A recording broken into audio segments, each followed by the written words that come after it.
phone. That should do it. Way to go, Steve!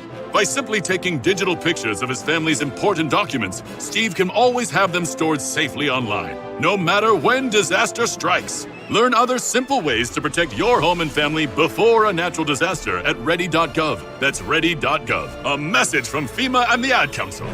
Located at 5410 Murfreesboro Road in the heart of Laverne, City Slickers is one-stop shopping for all your liquor, beer, and wine needs and has been a multiple winner annually in the Best of Rutherford County voting for Best Liquor Store and Top Wine Shop. Featuring the lowest prices, the best customer service with unsurpassed knowledge, City Slickers offers the largest craft beer selection in Rutherford and southeastern Davidson counties and has beer on tap at its Growler filling station. City Slickers also sells mixers, sodas, snacks, tobacco products, and the Tennessee Lottery, and can place special orders and assist with all your events and even wedding planning. Make sure you follow City Slickers on all their social media or just give them a call at 615-280-7469. That's 615-280-7469. Located in the heart of Laverne, City Slickers. Listen. You can't handle the truth. It's about to go off. Live from the WNSR Strike and Spare Studios. Just a bit outside. It's the McFarland Show with Darren McFarland and Fox 17's Justin McFarland. Show me the money! Call now at 615-844-5600. Oh, righty then. Now the McFarland Show with Darren and Justin.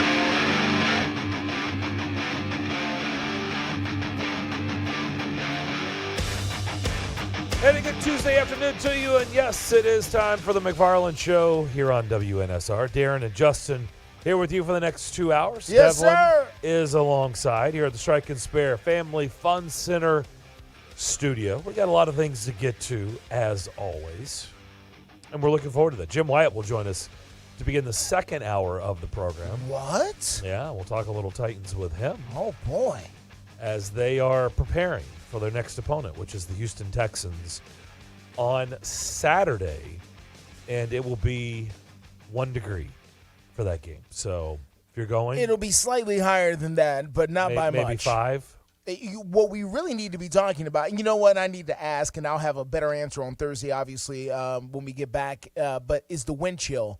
Because the actual air temperature has shown in the 20s for about a week. It has remained solid, and so I'm now wondering what the wind chill will do, because the wind chill could easily knock it down well below, the 23, which, 23 is where we are now. The wind chill could, knock it down another 10 to 15 degrees of feel-like temperature.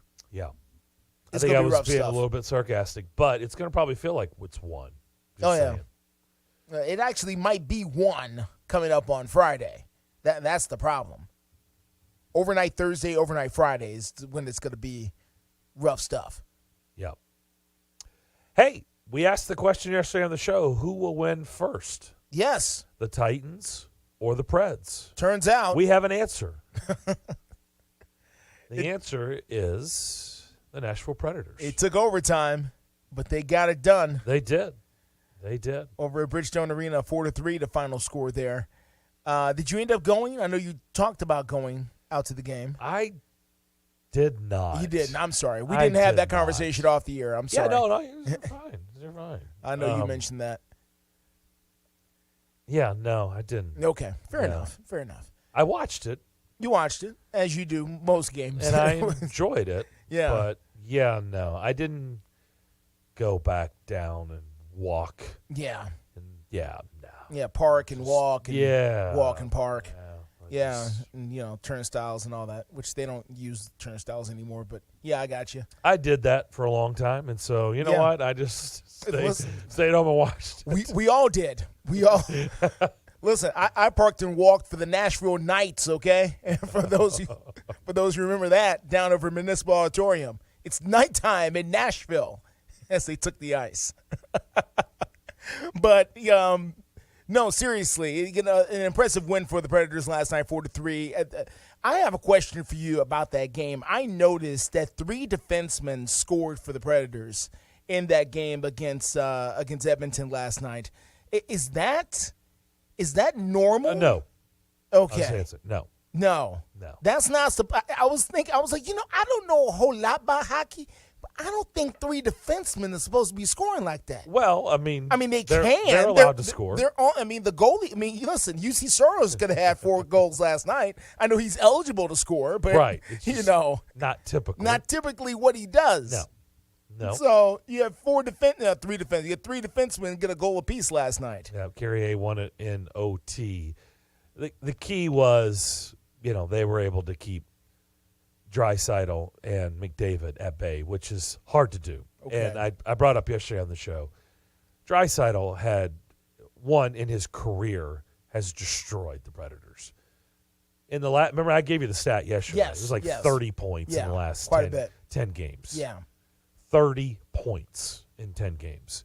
But he had 10 points in the last 2 going into last night's game. Okay. So no matter what state you're from, no matter what school you went to, it's pretty easy to come up with what he got per game, right? If you just cut it in half. He was getting 5 points a game the last 2 meetings going into last night. So they did a good job on them. John Hines really, really mixed things up.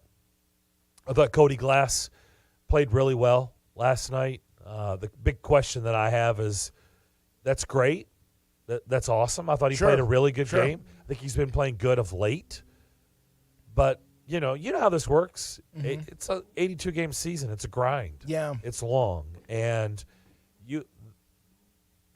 can he sustain it? Can he? That is the key. Well, can he keep playing like that night in and night out? Because typically that's why a guy hasn't been in the lineup on a regular basis is because he can't. How often are you going to get 3 goals from 3 different defensemen in a game?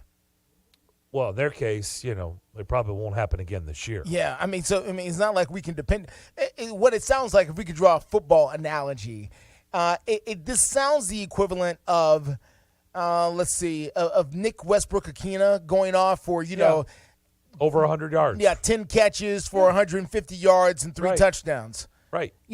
That's cool, but then what you got next week? He's probably not going to do that next week. Right, 1 catch for 12, and then you're like, oh. Okay. Right, you know what I mean? I see what we got here. You see what it's like that's what's... Because I'm looking for signs for hope for them, but what you really want is Phil Forsberg to have 2 goals, last night in a win. Yeah, okay, so I'm glad you brought that up, because here's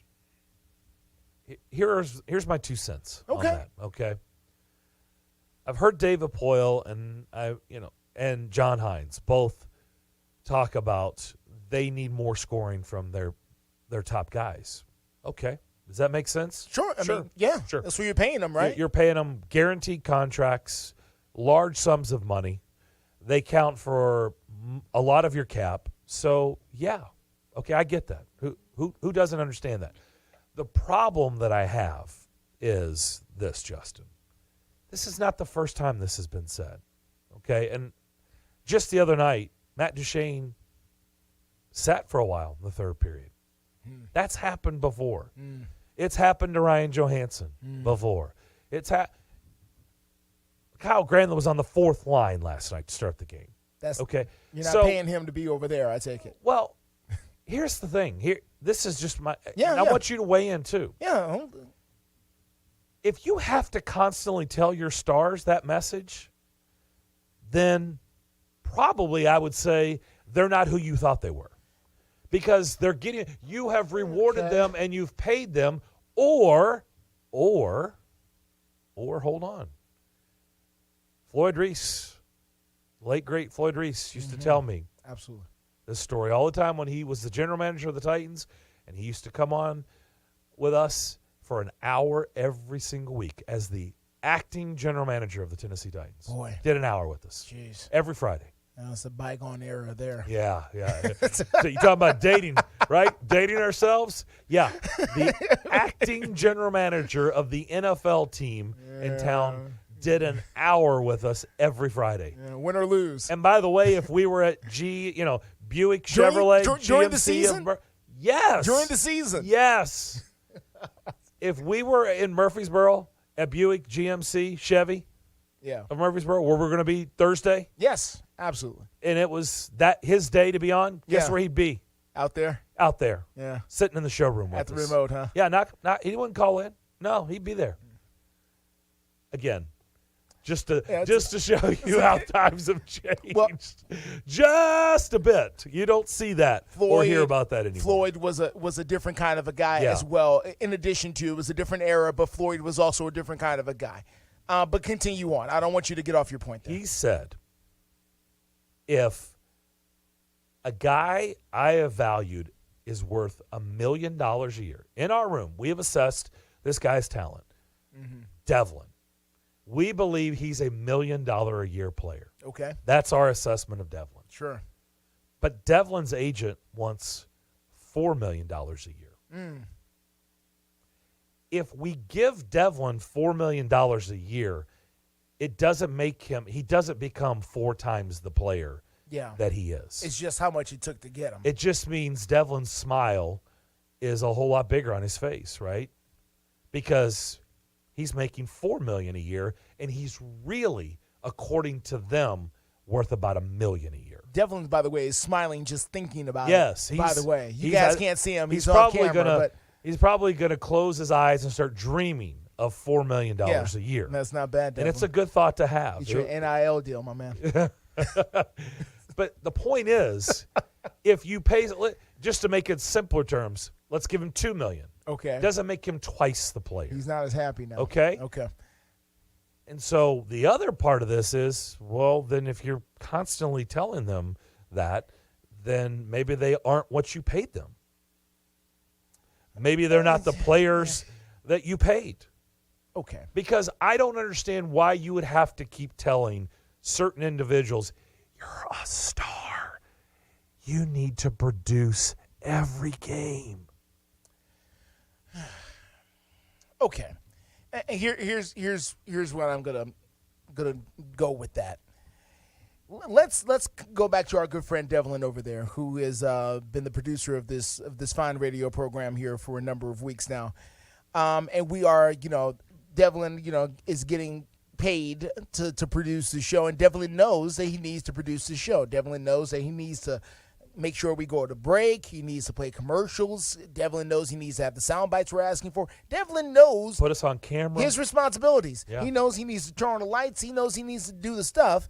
Now, we don't have to remind Devlin that he has to do that, but we say things to him here and there and all that. My only point is, if Devlin is trying to turn on the lights, but the light bulb is blown and it's not working, and if Devlin is pushing the button to go to break, and the break button isn't working, the computer is shutting down, and Devlin is trying to make sure that we go to break on time, but the clock keeps blanking out on him, or is running fast or running slow, then all of a sudden, even though Devlin knows he needs to do his job, for whatever the reason, he cannot do his job. So knowledge of such a thing and ability of such a thing are two different things. So does Philip Forsberg know that he needs to score more points or goals? I'm sure he does. He gets a paycheck. He can read. He understands what he's supposed to do. I find it hard to believe that he doesn't understand what he's supposed to do.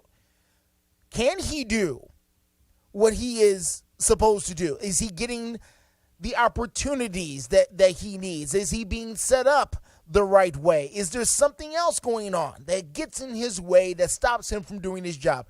And I don't know the answer to that, Darren. I really don't. And I don't want you to think that I'm trying to, set you up for the fall here. I do not, because I really don't know. What I do know is sometimes in sports, things don't flow the right way because things are off here or there. You can pay a guy, to bring him over from another team, and something, for some reason, it was the air in the West Coast that really made him go, and now he's on the East Coast and it doesn't work.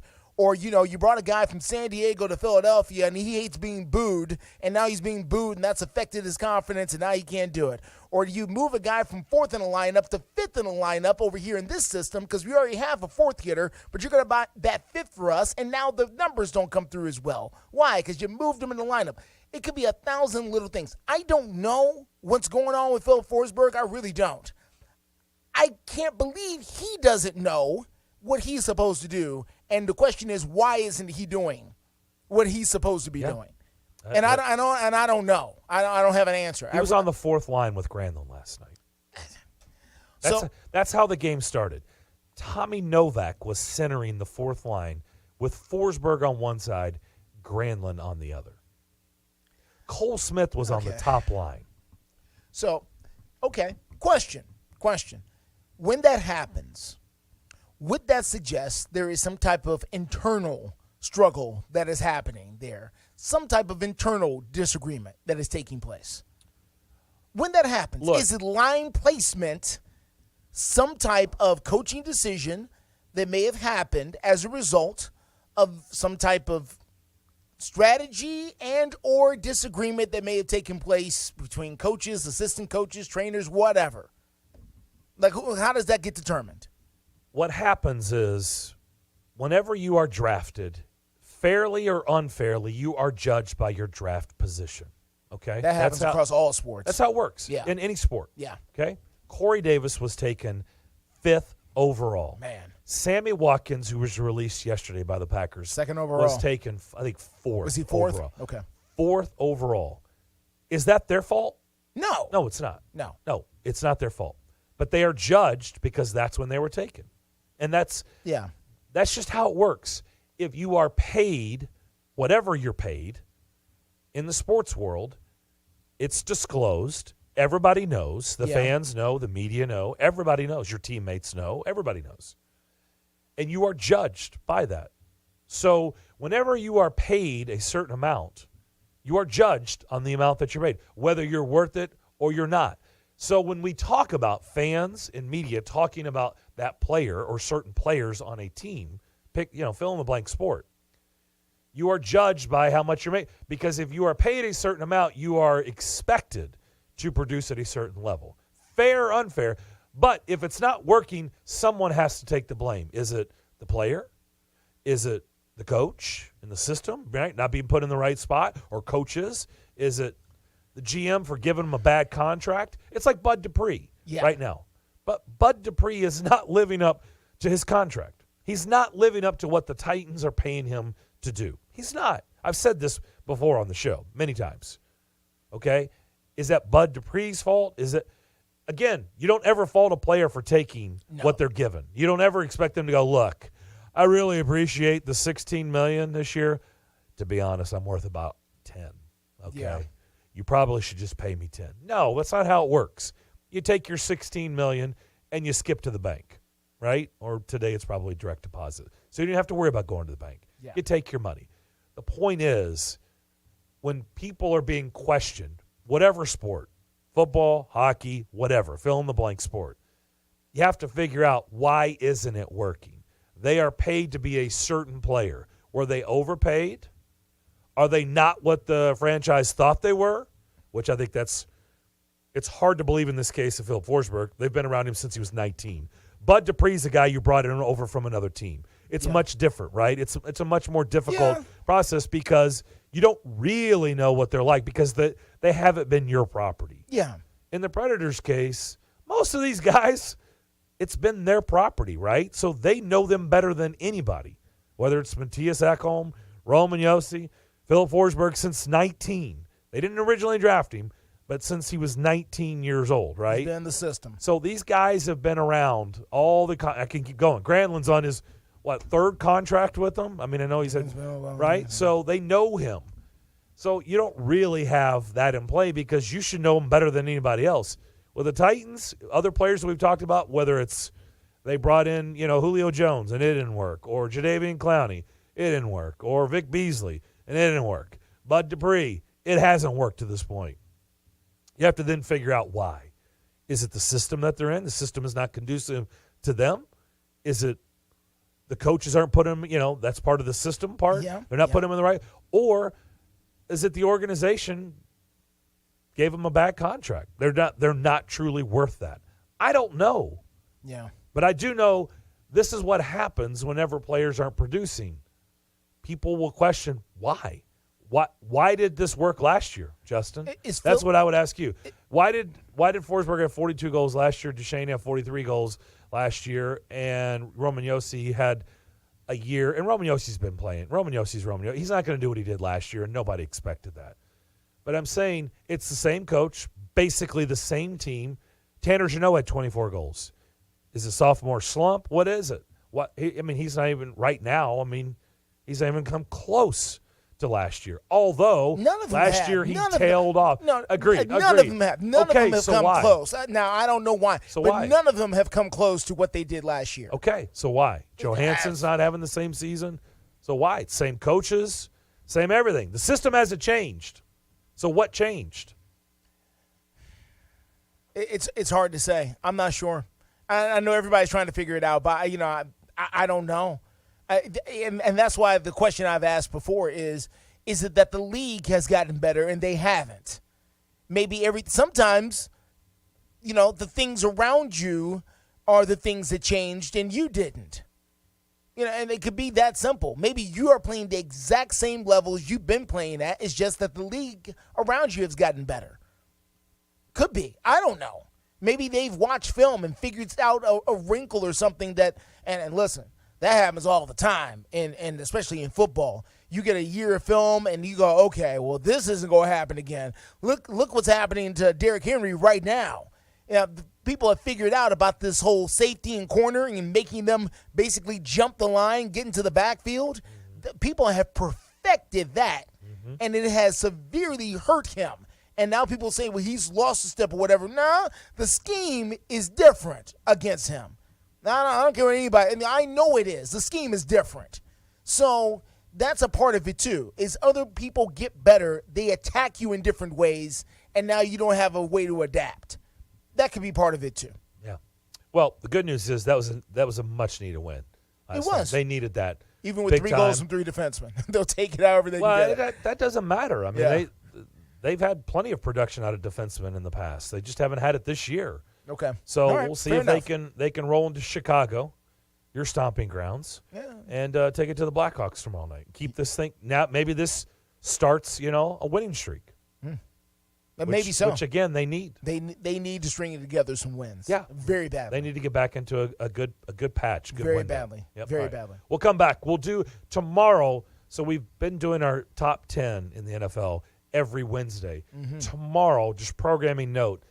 Vanderbilt women play during our game or during our show tomorrow. Okay. They tip at 1:00. Oh, all right. Tomorrow. So we will not have our show tomorrow. Our next show will be down in Murfreesboro on Thursday. Very good. So we're going to do our top 10 today since we don't have a show tomorrow. We've been doing it every Wednesday. We have. So we'll come back. We'll do our NFL top 10.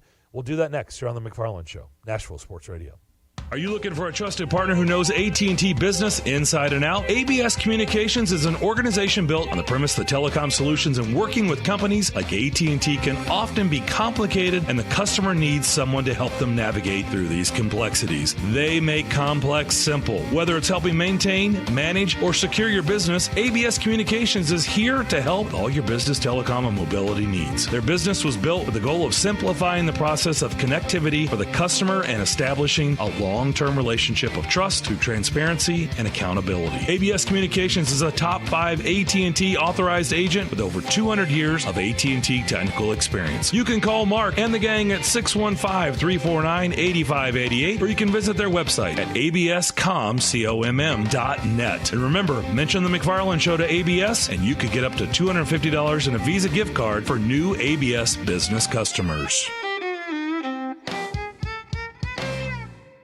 Are you over 50? Would you like to get up to 33% more income in retirement? Then call now for this free book, Annuity Do's and Don'ts for Baby Boomers, from a leading financial firm on maximizing your income in retirement. That's right, free. This free book reveals little-known truths about annuities in simple-to-understand terms that will help you make the right choices before buying an annuity. And it's free. As a bonus, we'll also throw in a free annuity rate report summarizing the rates and benefits from financially strong insurers. Call 800-715-9880. That's right, annuity do's and don'ts for baby boomers and annuity rate report, both absolutely free for calling today. Call 800-715-9880. That's 800-715-9880. Sponsored by Annuity General. Producers have the appropriate licenses for the products they offer. Increased income is possible using strategies suited to your goals and may require buying multiple annuities and holding them full term. With 13 locations nationally, including Smyrna, Star Leasing Company is a semi-trailer one-stop shop and the perfect place to build a career as a semi-trailer mechanic. Seeking candidates with all levels of experience, Star Leasing Company has a semi-trailer technician trainee program with sign-on and quarterly bonuses and other opportunities such as $1,000 for having a yearly physical. The package also includes 401k with company match, health, dental, and vision insurance, competitive pay with weekly paychecks and paid holidays and time off. Star Leasing Company, not your typical semi-trailer leasing company. Visit starleasing.com to learn more. It's a Bill King Show. Lake Norman Buckeye. Bill, will Saban actually coach that 24 quarterback? At some point, he's got to hang it up. Nothing lasts forever. I want to repeat, Nick Saban is doing his favorite thing right now. He's not trying to get to a moment in life to where he can go sit on the beach. Weekday mornings beginning at 6 on Sports Radio 560 on 95.9 FM.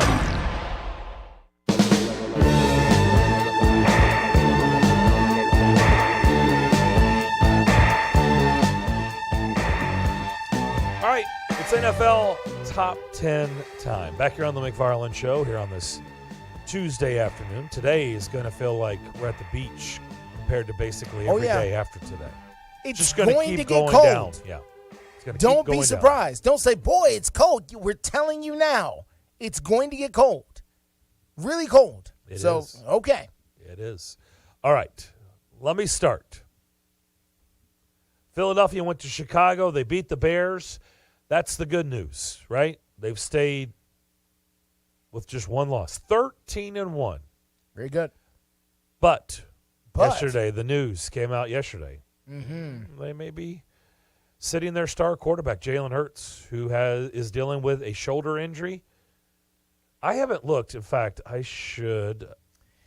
This is going to be interesting because I've got the playoff scenarios in front of me from the league. Okay. I know there are 2 games in front of Minnesota right now for that particular lead there, and they haven't played head-to-head. So, in this case, the conference do you want it? Would be next. Okay, I can give it to you. This Go is ahead. just a straight from the league. All right. If the Eagles can clinch the division title with a win or a tie on Sunday, or whenever they play. Who do they play next? Oh, they play Dallas, right? Yes. Play Dallas. So they're at Dallas on Saturday. That game is going to be on Fox. Okay. Just thought I'd put that. Well, thank you. Fox 17, WZTV. Yeah. If they win or they tie, they win the division.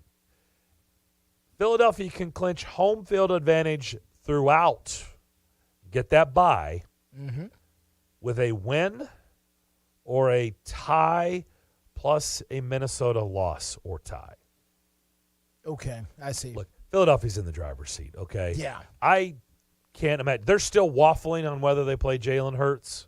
I've seen that. I don't know why they would play Jalen Hurts. They're going to get home field advantage throughout. They're going to be the 1 seed. The only question I have is who's the backup for the Eagles? I'm looking it up right now. It's Gardner Minshew. Gardner Minshew. There it is. Former Jag. So Gardner Minshew can win you a game.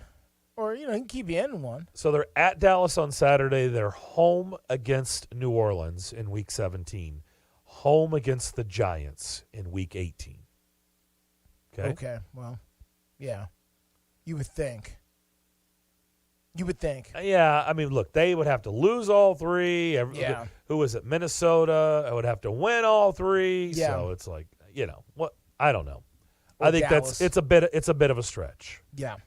Well, Dallas and San Francisco have 4 losses. Well, they can still get to 4 losses. Philadelphia could. They've got 3 games left. Yeah. No, I know. Okay. So I'm going to keep Philadelphia at 1, even though they could easily, they could lose on Saturday without Jalen Hurts. They absolutely could. All right, I'm going to go Buffalo number 2.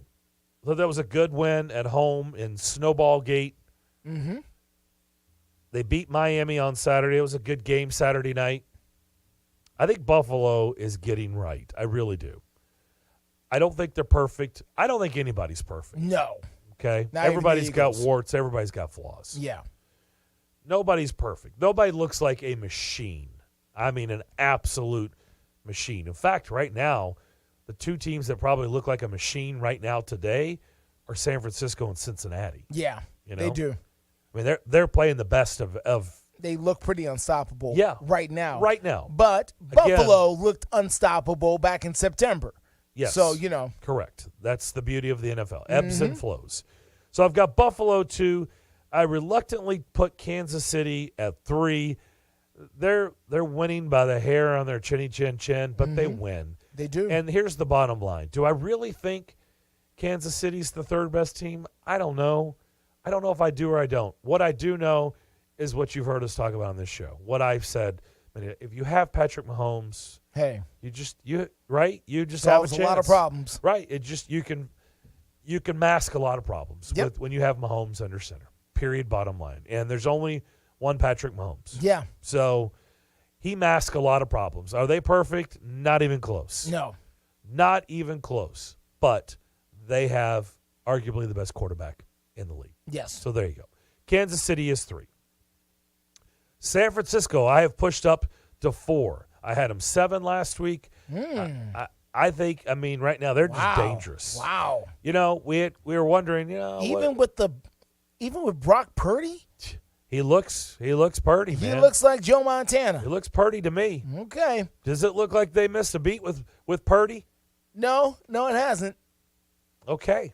No, they're playing well. They've got this guy, Christian McCaffrey. I don't know where he came from, but he's been around for a little while. I think he played at Stanford. He did. So they got they did some recruiting on him. They did some scouting on him, and they found him when he was at Stanford. I don't think they found him. You don't think they found him? No, or discovered him? He's played football. Okay, over in Carolina. Because when I watch him, he's really good. Now, when he's healthy, yes, he's outstanding. True, the problem is he hadn't been healthy all the time, but he's healthy now. Looks pretty healthy in San Francisco, and they're getting a healthy dose of Christian McCaffrey. So, and their defense is probably the best in the league. So, I've got the 49ers 4. Cincinnati, just talked about it, pushed them up to 5. Cincinnati is, they got down 17 to Tampa, weren't doing anything. And then they just pulled out a sledgehammer in the second half. They had 3 points at halftime. They were getting, what were they losing, 17-3 at the half? They were down 17. Yeah. And then they just came back and just whipped Tampa. Yeah. Cincinnati is the real deal, man. They're on fire. And when you have a Joe Burrow, right, and you have a Jamar Chase, elite receiver, and you have 2 guys that can run the ball effectively, like Mixon and Pirine, you're good, right? Are they perfect? Nope. Their offensive line is not great.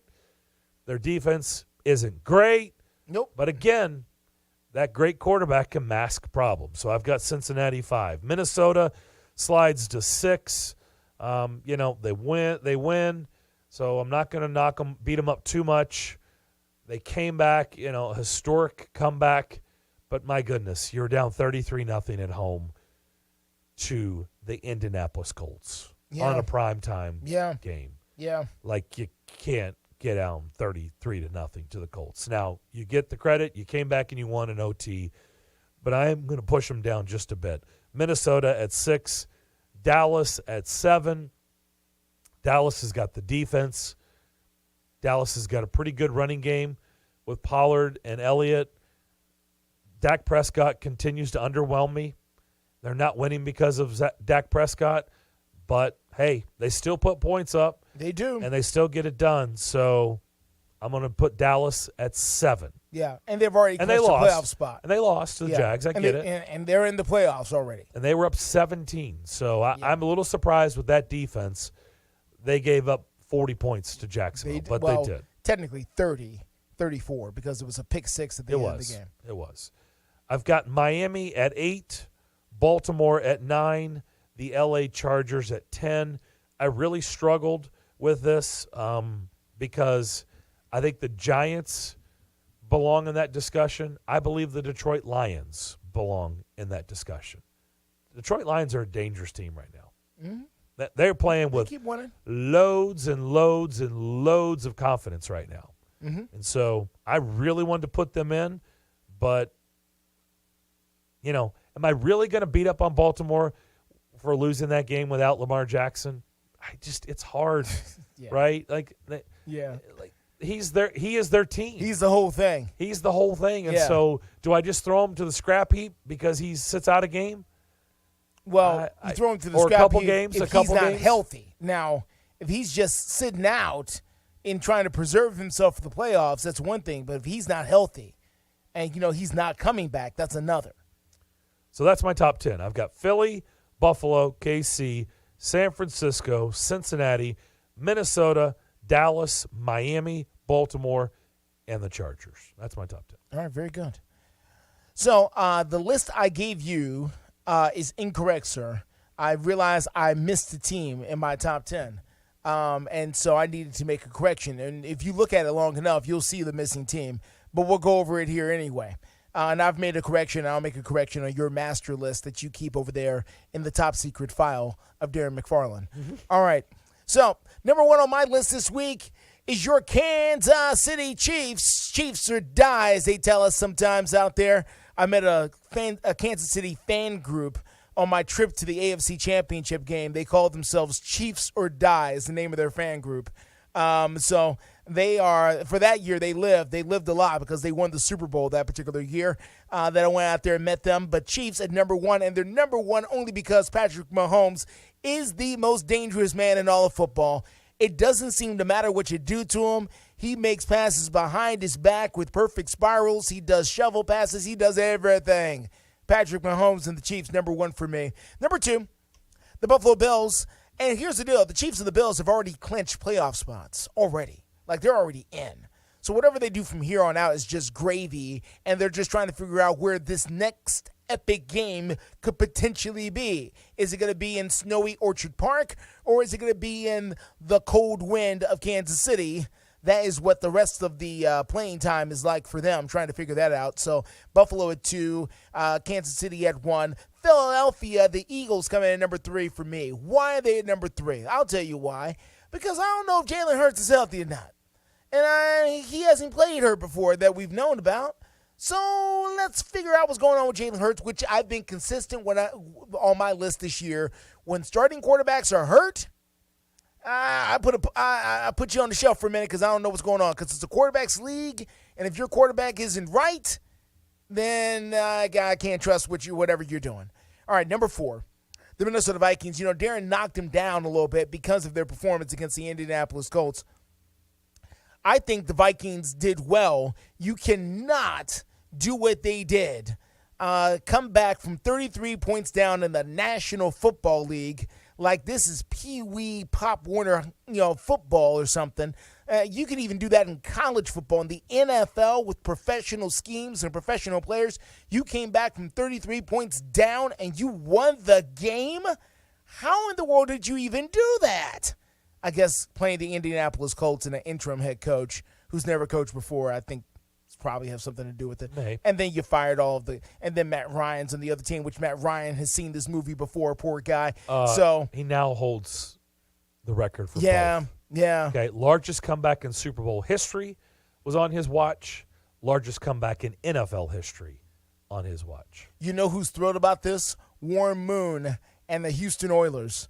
Because they are now off the hook. They're off the hook for that comeback against Buffalo that happened. And Frank Wright all those years ago. Not Jim Kelly, Frank Wright. Go back and look it up. It's true. All right. I see what happened to myself here. All right, so number 5 is going to be the Cincinnati Bengals. They are moving up to number 5 on my particular list here. The Bengals continue to impress. in a big way here. They continue to win football games left and right. They're very talented. They're going to be a very tough out. I do not believe they're better than Kansas City. I don't believe they're better than Buffalo right now, but they are very dangerous, and they deserve to be where they are. All right, so Cincinnati at number 5 for me. Number 6 will be your San Francisco 49ers. The 49ers continue to win games even with the quarterback from Iowa. That's right, their quarterback played at Iowa, I believe, Brock Purdy. So they continue to win football games regardless. San Francisco comes in. Next up are the Dallas Cowboys. The Dallas Cowboys, of course, blew it. Questionable calls down the stretch. Very questionable. Third down, the Jaguars have one timeout left. You decide, let's just throw the ball and see what happens. They threw the ball. Jacksonville does not have to spend the timeout. Jacksonville is able to do what they do. And, questionable clock management there for the Cowboys. Regardless, they can continue on my list. All right, next up, we're going to have the Baltimore Ravens in at number 8, I believe, here now. The Baltimore Ravens in at number 8. Of course, we already know what's going on with Lamar. The Baltimore Ravens are probably the biggest question mark in all of football. Nobody knows what's really going on with them. I mean, we're just trying to figure it out. Nobody knows. Is Lamar going to play? I don't know. We'll figure it out later. All right. Number 9 are going to be the New York Giants. The New York Giants coming in at number 9 on my list. The Giants able to pull it out against the Washington Commanders, even though it had a questionable call at the end, for sure. A couple of questionable calls, actually. Couple. So, but victors go to spoil. Nobody cares about that. Come January, they're going to get the win, and they're going to move on. All right, so number 10, I know Eric in Nashville is listening with bated breath. Is Justin really going to do it again? Is Justin really going to put the Titans at number 10? Had him last week. Justin go put the Titans at number 10. I know he's not. And the week before that. Eric has dialed the number. Eric has dialed 844. And the week before that. 560. He's waiting to hit the final 0 right now. I know you are, Eric in Nashville. I know you're listening. You've had Titans at 10 the last 3 weeks. Okay. So, here we are for number 10, the Washington Commanders. Not your Tennessee Titans, no. The Washington Commanders coming in at number 10. And the reason why the Titans have fallen off my list is simple. And they finally lost enough games. That's not really it. It really isn't. Let me tell you why before we go to break here. The reason why I've put the Titans off my list is the Tennessee Titans are currently not the Tennessee Titans. The people who are out there are not the guys that they drafted or wanted to be in those particular positions. The team's just not healthy. They're not healthy. They haven't been healthy. I don't think they're ever going to be totally healthy for the rest of the year. They're missing not a couple of key players, a ton of key players at key positions. The Titans are falling apart physically, and that's why they are out of my top 10. And the Commanders keep finding a way to win ball games, even though they lost this last one. But, they're coached by a very good football guy in Ron Rivera. And, hats off to him. He keeps finding ways to win ball games. Should have had a breaking news sounder, Devlin, for that. No Titans for Justin. No. 3 straight weeks in the top 10, or at number 10, and you leave the Chargers out and the Dolphins out. Yeah. I'm just not, and that's fine. Listen, the Chargers are going to have to show me. So you trust Taylor Heineke over Justin Herbert? Yeah. Okay. Yeah. You watched the game against the Giants? I do. You watched that game? I have. Okay. How many playoff wins for Justin Herbert? How many playoff wins for Taylor Heineke? Yeah. Okay. Okay. That's what I trust. So for me, this is about January, not by the fantasy league stats that we put up. I don't play fantasy football, so whatever they want to do here is fine. I thought Taylor Heineke looked very shaky Sunday. Sure he did. Very shaky. This ain't about perfection. Why are you looking for perfection? This ain't about perfection. This is about getting wins in January. Let's see what happens. Look, if you're in my top 10, I want you to be pretty. Okay? Oh, well, that's your criteria. It ain't mine. I want you to be pretty. You ain't got to be, and listen, you ain't got to be pretty to be in my top 10. I'm just letting you know right now. Okay? That's not a requirement for me. We'll come back. More of the McFarland Show Next here on WNSR. Are you tired of your current vehicle? Maybe looking for a new or pre-owned vehicle? Hey guys, it's Zach. Hayes Nissan of Rivergate is the best choice for your vehicle needs. Located at 1550 Gallatin Pike North in Madison, Hayes Nissan of Rivergate has been serving the Middle Tennessee community for over 3 decades. That gives you confidence that Hayes Nissan of Rivergate can find the perfect vehicle for your lifestyle and your budget. Their friendly and knowledgeable staff will make sure you are taken care of. I should know because I've seen it firsthand. Every vehicle I've purchased has been from Hayes Nissan of Rivergate, and I love the entire process. Now, I don't want you to forget about their award-winning parts and service department. It has everything you need to get you back on the road. Go visit them on the web at nissanofrivergate.com. They're open there 24/7, 365 days a year. Or give them a call at 615-865-7220. Again, that number is 615-865-7220. That's Hayes Nissan of Rivergate, where your dollar always goes farther. Today on Hey Culligan, reverse to reduce. Here's Bob. Hey Culligan, I love fresh water, but I got plastic bottles coming out. Whoa, Bob, you are not kidding about the bottles. But did you know Culligan's reverse osmosis and always-on drinking water systems provide fresh, clean, delicious drinking water and help reduce the equivalent of over 15 billion plastic bottles from landfills worldwide? Holy, fresh, environmentally friendly drinking water. Am I right? Right, Bob. And we're already on the way. Let us help you out with a free in-home water test from a local Culligan water expert at Culligan.com. Without the ones like you, who work tirelessly to keep things running, everything would suddenly stop. Hospitals, factories, schools, and power plants, they all depend on you. No matter the weather, emergency, or time of day, you're the ones who get it done. At Grainger, we're here for you 24/7 with supplies and solutions for every industry and access to product specialists ready to help. Call, click Grainger.com, or just stop by. Grainger, for the ones who get it done. Slim's Tender Mac Bowls are back. We start with a 3-cheese blend to make our delicious mac and top it with chopped hand-breaded tenders and Colby Jack cheese. Try the Tender Mac Bowl meal or the Buffalo Tender Mac Bowl meal, both served with Texas toast and a medium drink. But hurry, they're only around for a limited time. Download the Slim Chickens app to order and earn rewards.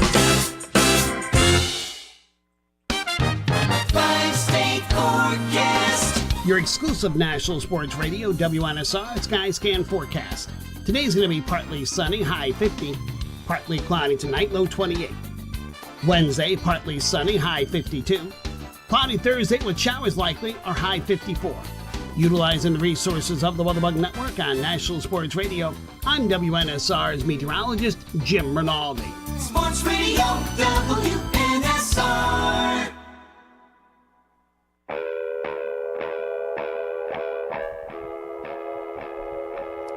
Amidst a 4-game losing streak, the breaking news so far on the McFarland Show here on this Tuesday, Justin McFarland has taken the Titans off his top 10 list. They are not in it this year, or this week. Not this week. 3 straight weeks at number 10. This week, they slide out. Who would have thunk it? Let's get Eric's reaction on our phone line. Eric, what's up? Hey, well, he's finally smart enough, and I'll say this. You know, we can debate whether the Chargers are not belonging in there. In fact, I don't have a problem that you left Miami off because they've lost 3 in a row. They're 8-6. But I will say this, guys. I, in fact, don't have a problem if you don't have the Philadelphia Eagles number 1. But here's my top 10. You can agree or disagree. I'm going by who the teams are playing the best by now. In my top 5, and that number 1 and 2, you can flip-flop these. I've got San Francisco, Cincinnati. Why? San Francisco's won 7 straight games. Cincinnati, I know, Justin, you said you don't think they're better than Kansas City. In the last year, Cincinnati's 3-0 against Kansas City. Mm-hmm. They beat them in the last regular season game. Mm-hmm. They beat them in the playoffs, and they beat them a few weeks ago. And the thing is, another interesting thing that's upcoming, we're really going to find out who the best team in the AFC is. The last Monday night game of the year is Buffalo at Cincinnati, January the 2nd. So we're going to find out. And I think a lot of people, and I'm not a Bengals fan, but I think a lot of people count them out. The Bengals right now are playing one of the toughest schedules in the NFL, and they keep winning. Well, let me say this, Eric, to your Miami point. The reason I did not take Miami out is because you tell me, both of you, a team that survives this patch. Now, maybe they pick up a win, maybe possibly even 2. Their 3 straight losses, listen to this, I know you're right. At San You're Francisco, at L.A. Chargers, right. at Buffalo. Those were 3 road games in a row. Yeah. And I will give you credit. And like I said, I don't have, but yeah, you make some valid points. And I'll give them the fact they did play Buffalo tough. They almost beat the Bills. But in fact, they could win the next 3 games. They play at home against Green Bay Christmas Day, who they should beat. I don't think the Packers are running the table to make the playoffs, by the way. At New England, even though traditionally they've had problems up there, it's cold weather, but the way New England is, the way they gave away that game, they may have given up a playoff spot the way they played Sunday. And the Jets at home, which they'll probably beat. And the Jets, too blew a game they should have won against the Detroit Lions, the way Robert Saleh messed up on the clock management. He wound up kicking a 58-yard field goal with 1 second left and 1 timeout. Because he didn't call his first timeout until like 19 seconds left to go in the ball game, which is totally ridiculous. Yeah, he's not had a good week. He's not had a good week. Guys, here's my top 10. You can agree with it or disagree with it, but I've got San Francisco number 1, Cincinnati at number 2, Philadelphia number 3, Buffalo at number 4. I've got Dallas at number 5, Minnesota at number 6.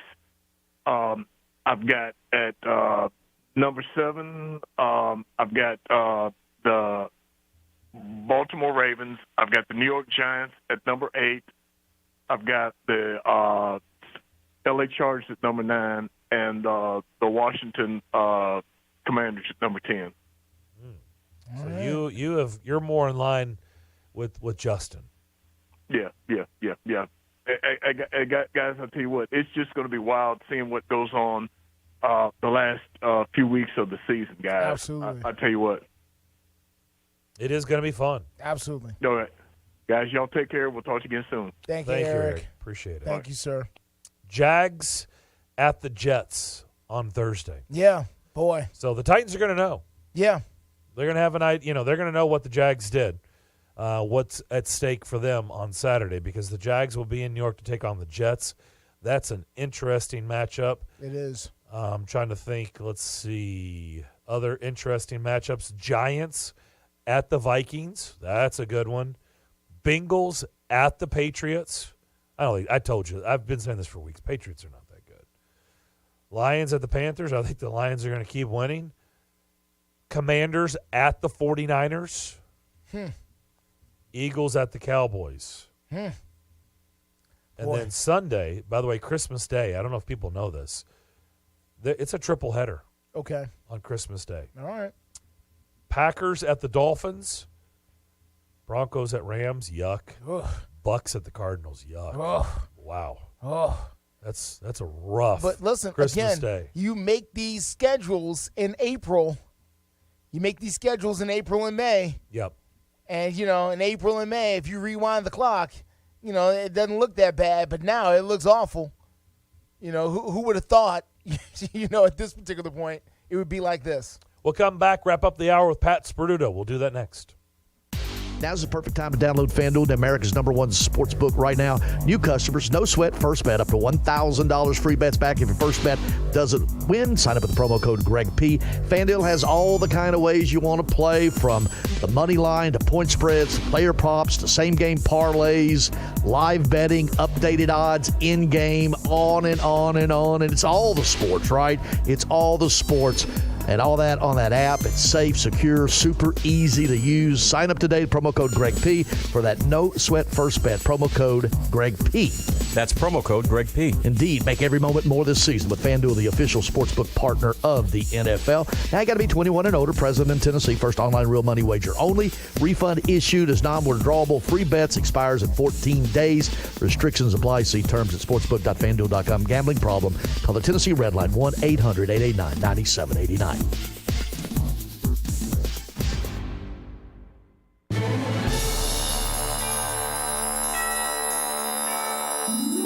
Hey, Nashville, join the McFarland Show on Thursday, December 22nd from 2 to 4 p.m. We will be broadcasting live from the Chevrolet Buick GMC of Murfreesboro, located at 960 John Rice Boulevard. It's the Christmas Miracle Drop-Off location. Here are the items that we need. Brand new warm hats, socks, gloves, scarves, and underwear, men and women, of course. Gently used items, coats, sleeping bags, blankets, sweatshirts, backpacks, duffel bags, sweatpants, shoes, all, of course, men and women's sizes. Christmas Miracle Drop-Off, Thursday, December 22nd. Broadcasting live 2 to 4 at the Chevy Buick GMC in Murfreesboro, 960 John R. Rice Boulevard. It's our Christmas Miracle Drop-Off location. Come by and see us and help others. And remember, 'tis the season for giving.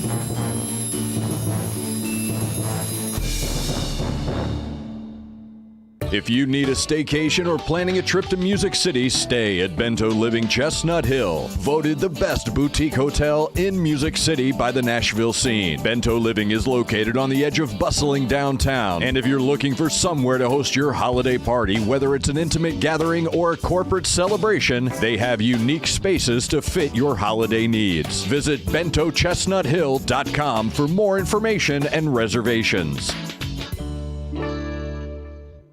WNSR Nashville Sports Radio would like to take this time to say congratulations to Greg Poe. Greg is a member of the 2023 class of the Tennessee Sports Writers Association Hall of Fame. Greg Poe has been a standard and staple of Nashville sports media. Congratulations to Greg Poe and the rest of the 2023 class of the Tennessee Sports Writers Association Hall of Fame. From your friends and family at WNSR Nashville Sports Radio.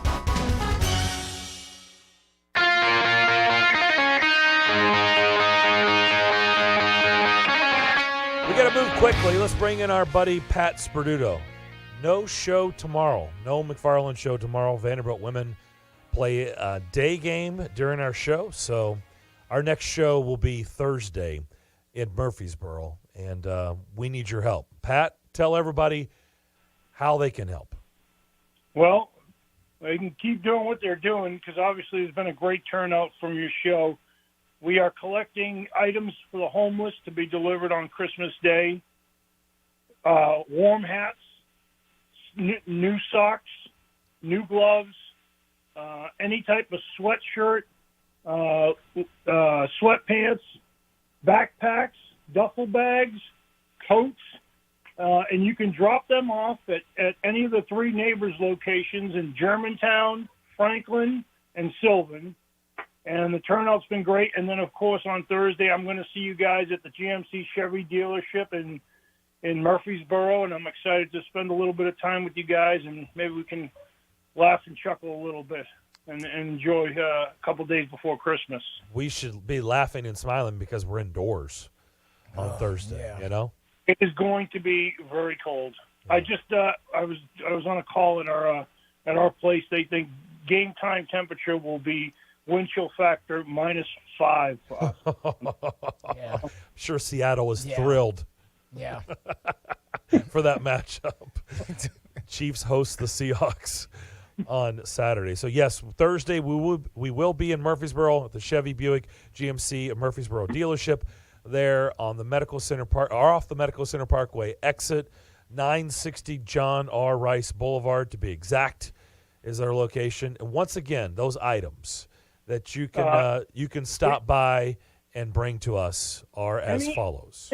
Anything there's nothing too small. So if you pick up an extra pair of socks, drop it off. If you pick up a pair of gloves, drop it off. If you're out shopping and you can find a knit hat, grab a knit hat. If it's $3-4, throw it in your basket and just drop it off on the way by one of the neighbors, or see us all out at the GMC Chevy dealership. Yep, we can't wait. Pat, so you said Zach has relayed back to you that so far been getting a good turnout? Turnout's been good. They've had to empty out the boxes a couple times, so that's a good thing. Oh, that's awesome. Nice. That's great. That's really great. And we still got the Puma delivery, so brace yourselves. We'll be freezing, but we'll be doing a lot of good work Sunday morning. A little fun fact, I don't know how much fun it really is, but last year on Christmas morning when we were doing this, it was 72 degrees. This year, it's going to be, supposedly, this is the latest forecast I looked at, 27. So the numbers swapped. 50 degrees difference. 45. Yeah. Nice. Jeez. Yeah. So it's going to feel a little bit different this year, Pat, but that's all right. That's all right. We will make a difference together. We absolutely will. And Appreciate it, as always, Pat. Looking forward to it. We will see you on Thursday. Yes, sir. Look forward to seeing you guys. Pat Sperduto, former Nashville Cats coach, head coach,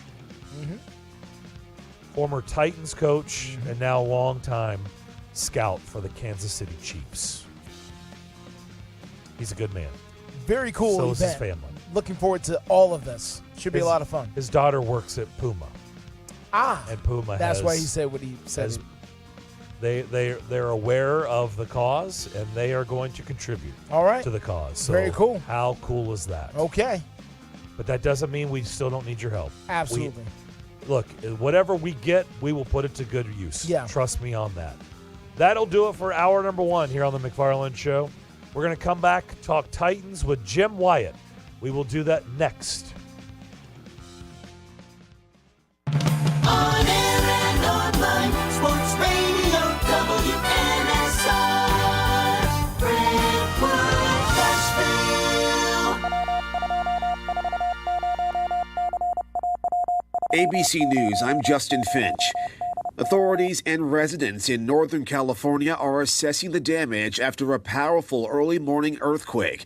Authorities now say at least a dozen people are injured.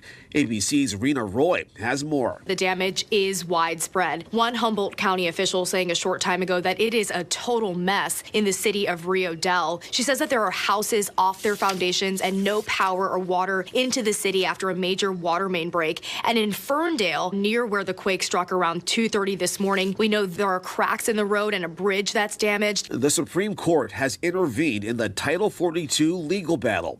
Chief Justice John Roberts issued a temporary block to keep the pandemic-era health rule in place. It was set to expire tomorrow. The Biden administration has until later today to respond. A major winter storm is bringing rare snow to the Seattle area today. This is ABC News.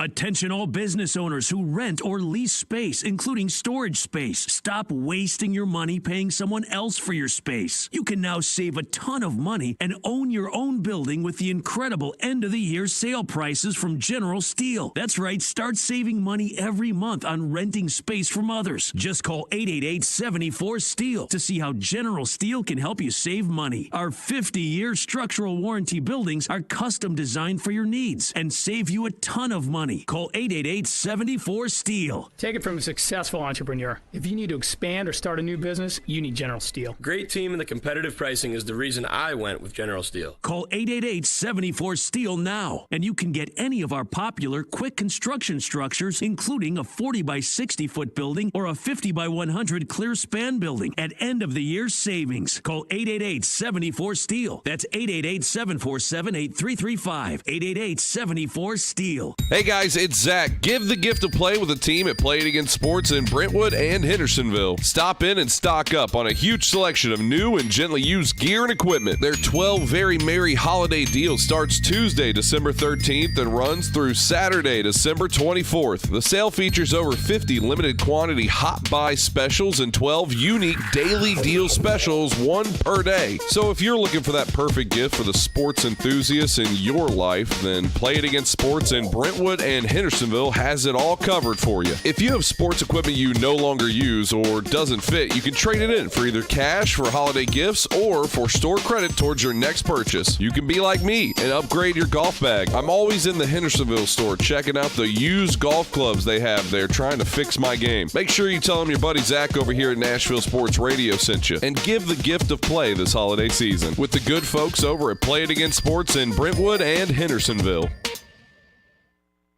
Listen. You can't handle the truth. It's about to go off. Live from the WNSR Strike and Spare Studios. Just a bit outside. Now back to the McFarland Show with Darren McFarland and Fox 17's Justin McFarland. Show me the money! Call now at 615-844-5600. Alrighty then. Now the McFarland Show with Darren and Justin.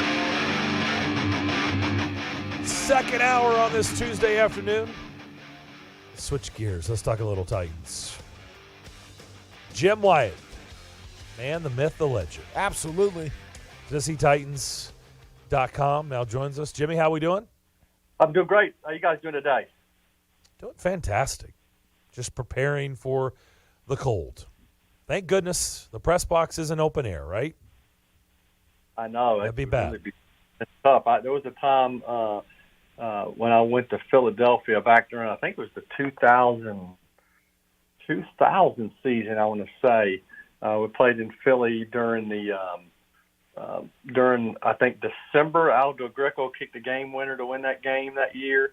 But what I remember most is it was freezing cold that day, and I sat next to the camera well where the CBS camera was. It was like an open window. Ooh. That's really one of the few times ever. That's the only time that I have left the stadium immediately after the game and gone back to the hotel to work just because it was unbearable and how cold it was. So every other open press box I've been in, it's always been warm, and I can't imagine what it's going to be like over there on Saturday especially if you had a open box. Yeah, no doubt. I think the coldest, I don't think there's any doubt. So let's go through, and you're the perfect one to go through this before we start talking about this team. So the Christmas night game against Dallas was freezing that night. The game, I was there, you were there. We were up in Foxborough in 03, right? 04, I don't remember. I guess it's officially 04 since it was January, right? January 04. So the playoff game against the Patriots, I was up there all week. You were up there, and I think, what was it with the wind chill, like minus 30 with the wind chill for the Patriots-Titans playoff game? Yes, that was brutal. Yeah, that's the coldest one for me. I remember I lost a glove going into the stadium. I somehow dropped it, so I had to work with one glove going to and from. And but my brother was stationed he was in the Navy at that time in the JAG program, staying at Newport, Rhode Island. He went to that game and sat in the upper deck, and he ordered, had a cold beer, and I went and saw him in pregame, and it looked like an icy. It had already turned like slush, and he could have had it with a straw, or with a spoon, I should say, kind of fishing it out like you do icy. Oh, my gosh. Chris Sanders, I remember over the years, told me the coldest game for him was against the Browns in Cleveland when it was a blizzard. I wasn't at that game. I wasn't at that game, but he said it was the coldest game he played in. Do you remember that game? I do, yep. I remember that one, too. I think I walked back to the hotel that night. I made the bad mistake of saying it was before the day's over and left, and I couldn't get a cab, so I had to walk back, and that was brutal. See, I remember them all. I don't think this is going to be as bad as some of those, but Nashville, it is going to be really, really something.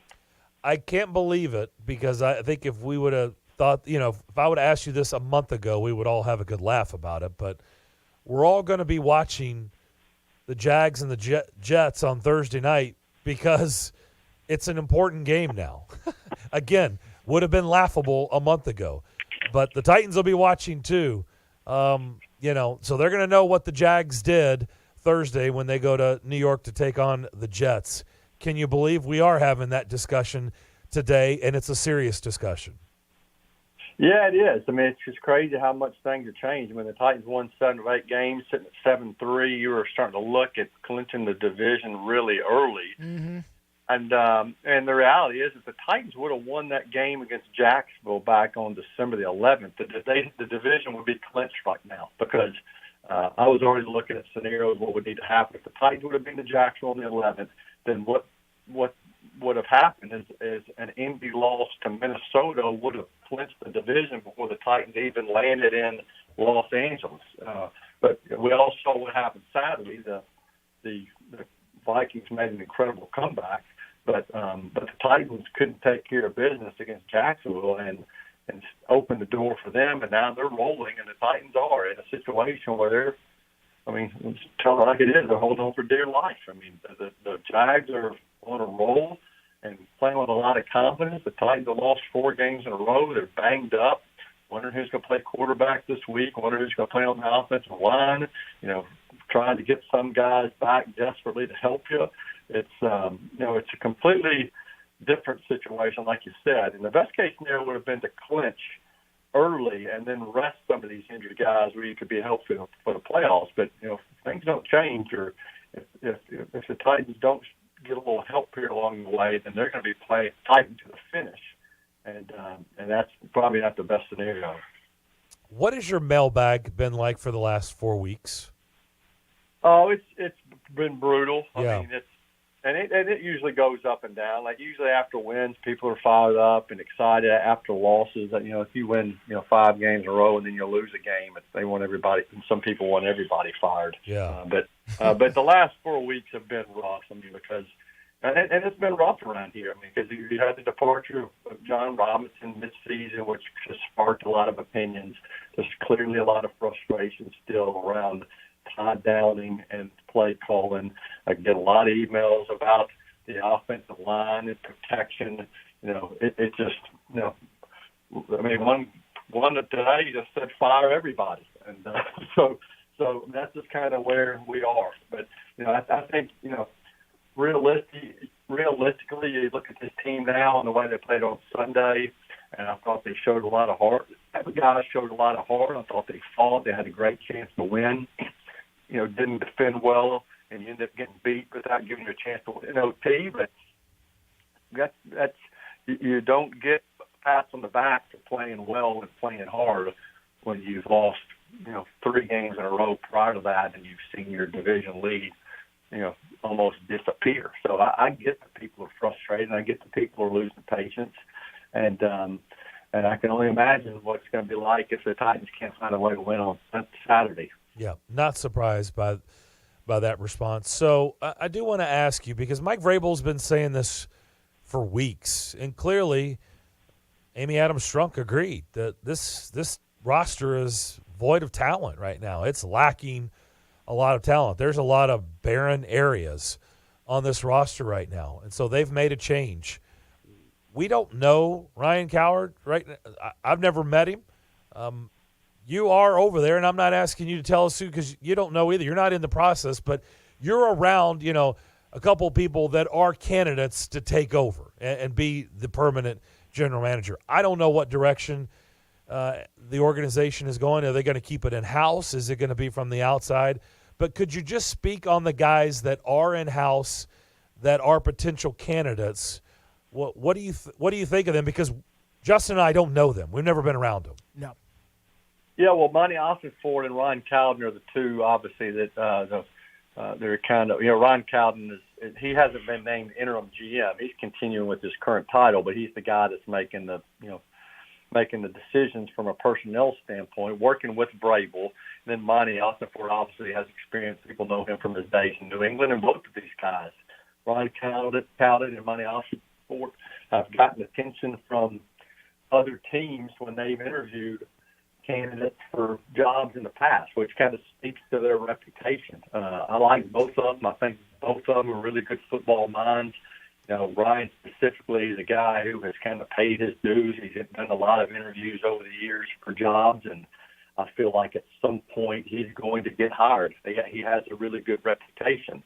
But being telling it, just being completely honest and knowing what the thought process is.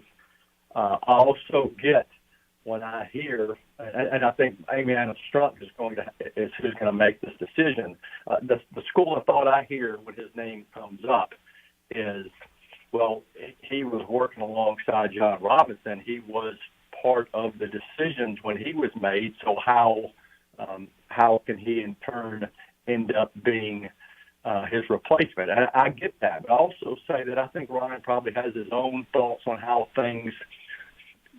I think he worked alongside John Robinson certainly and on the same page with him, but I'm sure and if it's his call, maybe he does some things differently. So I don't think that should completely discredit him just because he's been a part of it here under the GM that got fired. What can you do at the end of the season to prove that he is a worthy candidate? I think he obviously needs to work hand in hand with Mike Vrabel. The communication's got to be good. Everything I've heard is these guys really get along. They like each other. That's a plus. But he's not going out and signing any big free agents now. The draft is not until April. So, right now he just needs to do his best to keep, this roster fresh and bring in new guys when other guys get hurt. He's been very busy doing that, And then when the season ends, we are up to Amy Adams Strunk to kind of evaluate where she wants to take this job. Yeah, trying to figure out where things are. So, Jim, I see today the Titans made a couple of moves on their practice squad at guard and center in particular. And what I want to ask you about is a lot of the complaint has been about the left tackle position and Dennis Daly and over there in that direction. Why the move at guard when the attention has been towards left tackle? And I know the fans' attention has been over that way, not necessarily the coaching attention. So can you fill in the gaps for us about these moves here to shore up guard and center and not tackle? Well, I'm very familiar with Munyer because he's been here before. He's kind of a swing guy, can do a number of things, and I think his versatility is what maybe attracted the team to him and wanting to bring him back here. The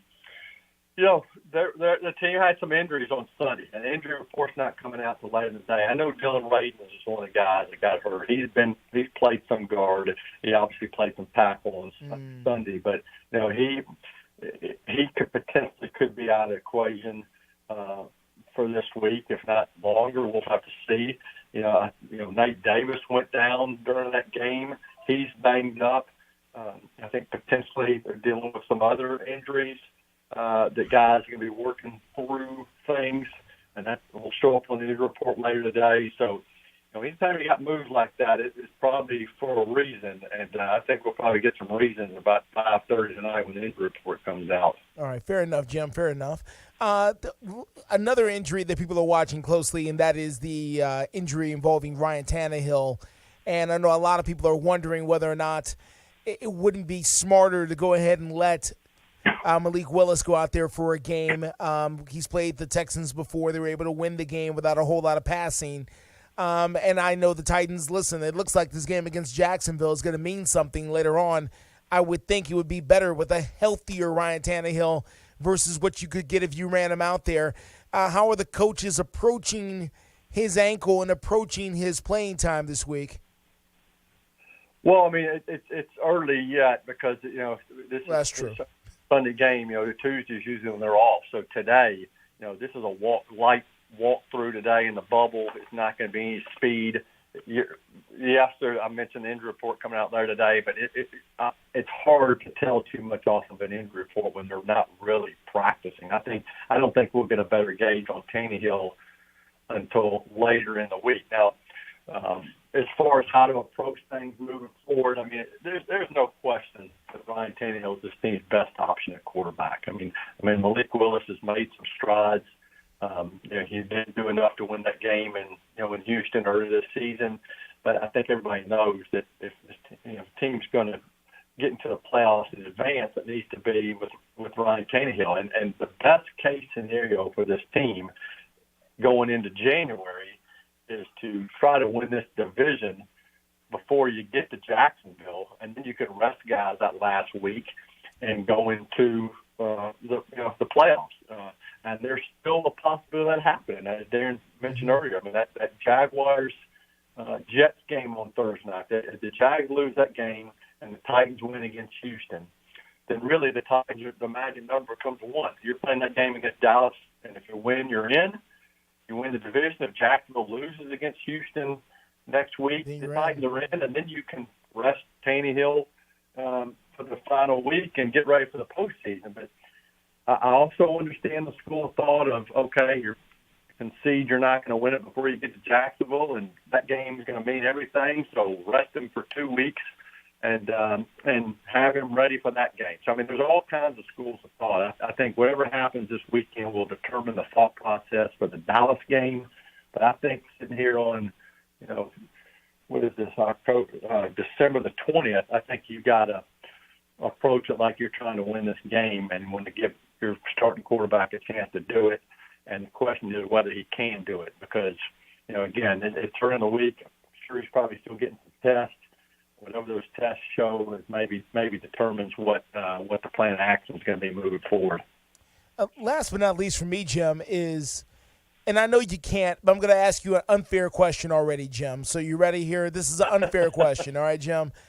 How do you explain the injuries the last 2 years? I mean, what do you say to people? And you have covered more Titans football than almost anybody. You have seen everything, okay?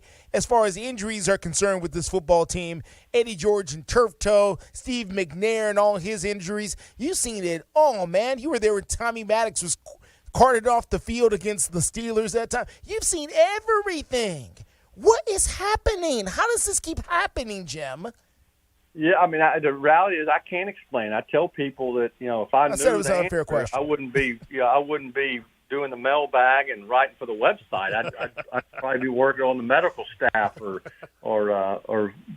doing something where you're making even more money. But I don't know. I mean, I can't. I'm not going to sit here and tell you that it's all bad luck, and I'm also not going to sit here and tell you it's all the strength and conditioning staff. I think that's what people. Some people tell us it's bad luck. It's a physical game, a violent sport. Guys get hurt. And then other people say, well, it's got to be the conditioning staff. They got to be doing something wrong. Something's not adding up. They have more injuries than anybody in the league. I hear both of those. It's somewhere, yes, they could. I'll say this. Mike Vrabel, and he kind of went into pretty good detail yesterday about how concerned or how cognizant they are of the issue. And they have tried to fix it and tried to lessen some of these injuries. That's by the training camp schedule, and that's how much guys work in camp. That's how much guys practice during the week. That's how quickly they bring back guys from injuries if they're dealing with something. And obviously, it hasn't. Some of that hasn't worked to their satisfaction because guys keep getting hurt. But how much is the strength and conditioning staff at fault when a guy gets a concussion or he tears his ACL or he breaks his arm? I mean, those are football injuries. Some of the stuff like this, the hamstrings maybe, and some of these other injuries, soft tissue issues, injuries, maybe you can point to some of that, but some of it really is about this being a physical game. But that can't be the only reason. I actually thought of Christmas vacation yesterday, listening to the press conference. Yesterday's press conference. Yeah, yesterday. Remember when Chevy Chase, Clark Griswold, goes into his boss's office and he's got a gift and he sets it down and he's like, just put it over there. And it's, his gift looks like all the other gifts. And then there's that really awkwardness between Chevy Chase and his boss. And then his boss just picks up the phone and he's like, get me somebody on the phone, anybody. And yesterday I laughed, I chuckled whenever to know that Jim Wyatt is being used. He was like, Mike Vrabel was the boss, like in Chevy in the Christmas vacation, right? Oh. And it was like Jim Wyatt he picked up the phone, was like, hey, give me Jim on the phone. Give me Jim on the phone. It's just the uncomfortable. He used Jim as his sounding board. Like, just ask a question, Jim. Just please, for the love of say, Jim, ask a question. Jim, you got anything, Jim? You got Jim, anything? What do you got? Jump in here. What do you got? Well, I think I let him down. Like he was, he was trying to bounce it from Kuharski, who was in one of his moves and was coming after him. So he was trying to, change at least the questionnaire.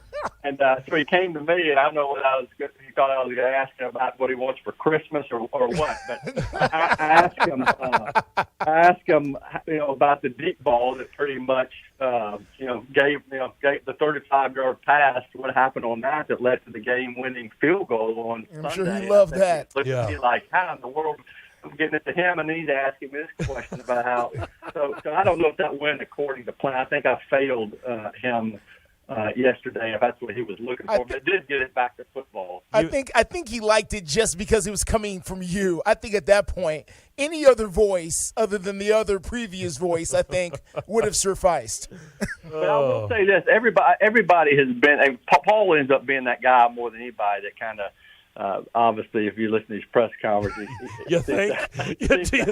More run-ins with them, but everybody has. I mean, it's not just Paul. Like, I've been gotten before on some questions that have resulted in a walk-off, and Glennon's had it happen to him. Jimmy, I said it yesterday on the show. He even kind of sniped at Teresa at the end. Yeah, to Teresa and Teron and Terry, anybody who come out there. So that's just you kind of know what you're getting into with him, and you just can't get your feelings hurt or take it personally. Yeah, no doubt. Anyway, I don't know if it was a good comparison or not, but I just started laughing yesterday when that happened. I thought of the movie Christmas Vacation. If there was a phone, Mike Vrabel would have picked up with get Jim on the phone. Jim, ask me a question. Hey, appreciate it as always. Merry Christmas to you and your family, and we'll talk to you on the other side. Thank you, sir. Okay, you guys have a good week. Thank you. Jim Wyatt, TennesseeTitans.com. We'll come back. By the way, phone line's wide open the rest of the show. 615-844-5600 if you want to get in and talk to us as you listen to the McFarland Show on WNSR. Texting enrolls you into recurring automated text messages. Consent not required to purchase. Message and data rates may apply. Hey, Dan, how you doing? Haven't seen you around the gym. Yeah, I've really fallen off. Since I turned 40, I just don't get the results I used to get. Could be lower testosterone. I went through it a while back. I got Nugenix Total T, and it's made a huge difference for me. I've seen that on TV. Is it for real? Oh, yeah. The patented key ingredient is something called Testofen, which helps boost free and total testosterone levels to help you trim up and stay lean. And it's made a difference for you? Man, I feel like I'm in my 20s again. At work, in the gym, and in the bedroom. Are they still giving out complimentary bottles for people to try it for themselves? Yeah, you just need to send them a text. Text STAPLE to 321-321 right now for your complimentary bottle of Nugenix Total T. Plus, text now and we'll include a bottle of Nugenix Thermo, our most powerful fat incinerator ever, to help you get back into shape fast. Absolutely free. Text STAPLE to 321-321. That's STAPLE to 321-321. Products and statements have not been evaluated by the FDA. These products are not intended to diagnose, treat, cure, or prevent any disease or illness.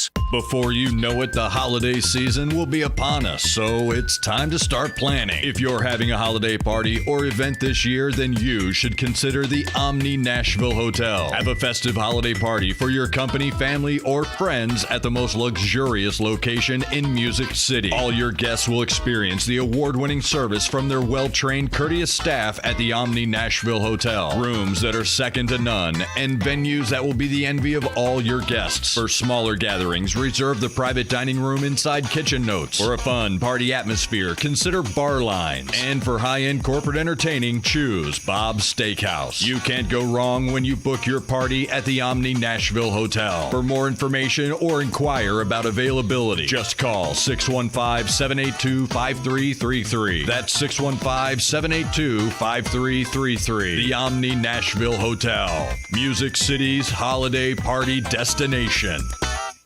Greg Pogue back once again to tell you about Bongo Java, Nashville's oldest and most celebrated coffee company, now also located in the Omni Nashville Hotel. Reward yourself for surviving Nashville traffic with fresh, locally roasted coffee, classic handcrafted espresso drinks, and fresh baked goods all day long. And free Wi-Fi, so you don't have to work from home. Number one in customer service. You made it through the traffic. Reward yourself with a perfect pick-me-up at Bongo Java. Fresh coffee, delicious treats, great atmosphere. Open 6 a.m. until 2 p.m. daily. Bongo Java at the Omni Nashville Hotel. New Year's Eve in Nashville has a new twist this year. Touchdown, right up the middle, 45 yards. The 25th annual Trans-Perfect Music City Bowl is Saturday, December 31st at 11 a.m.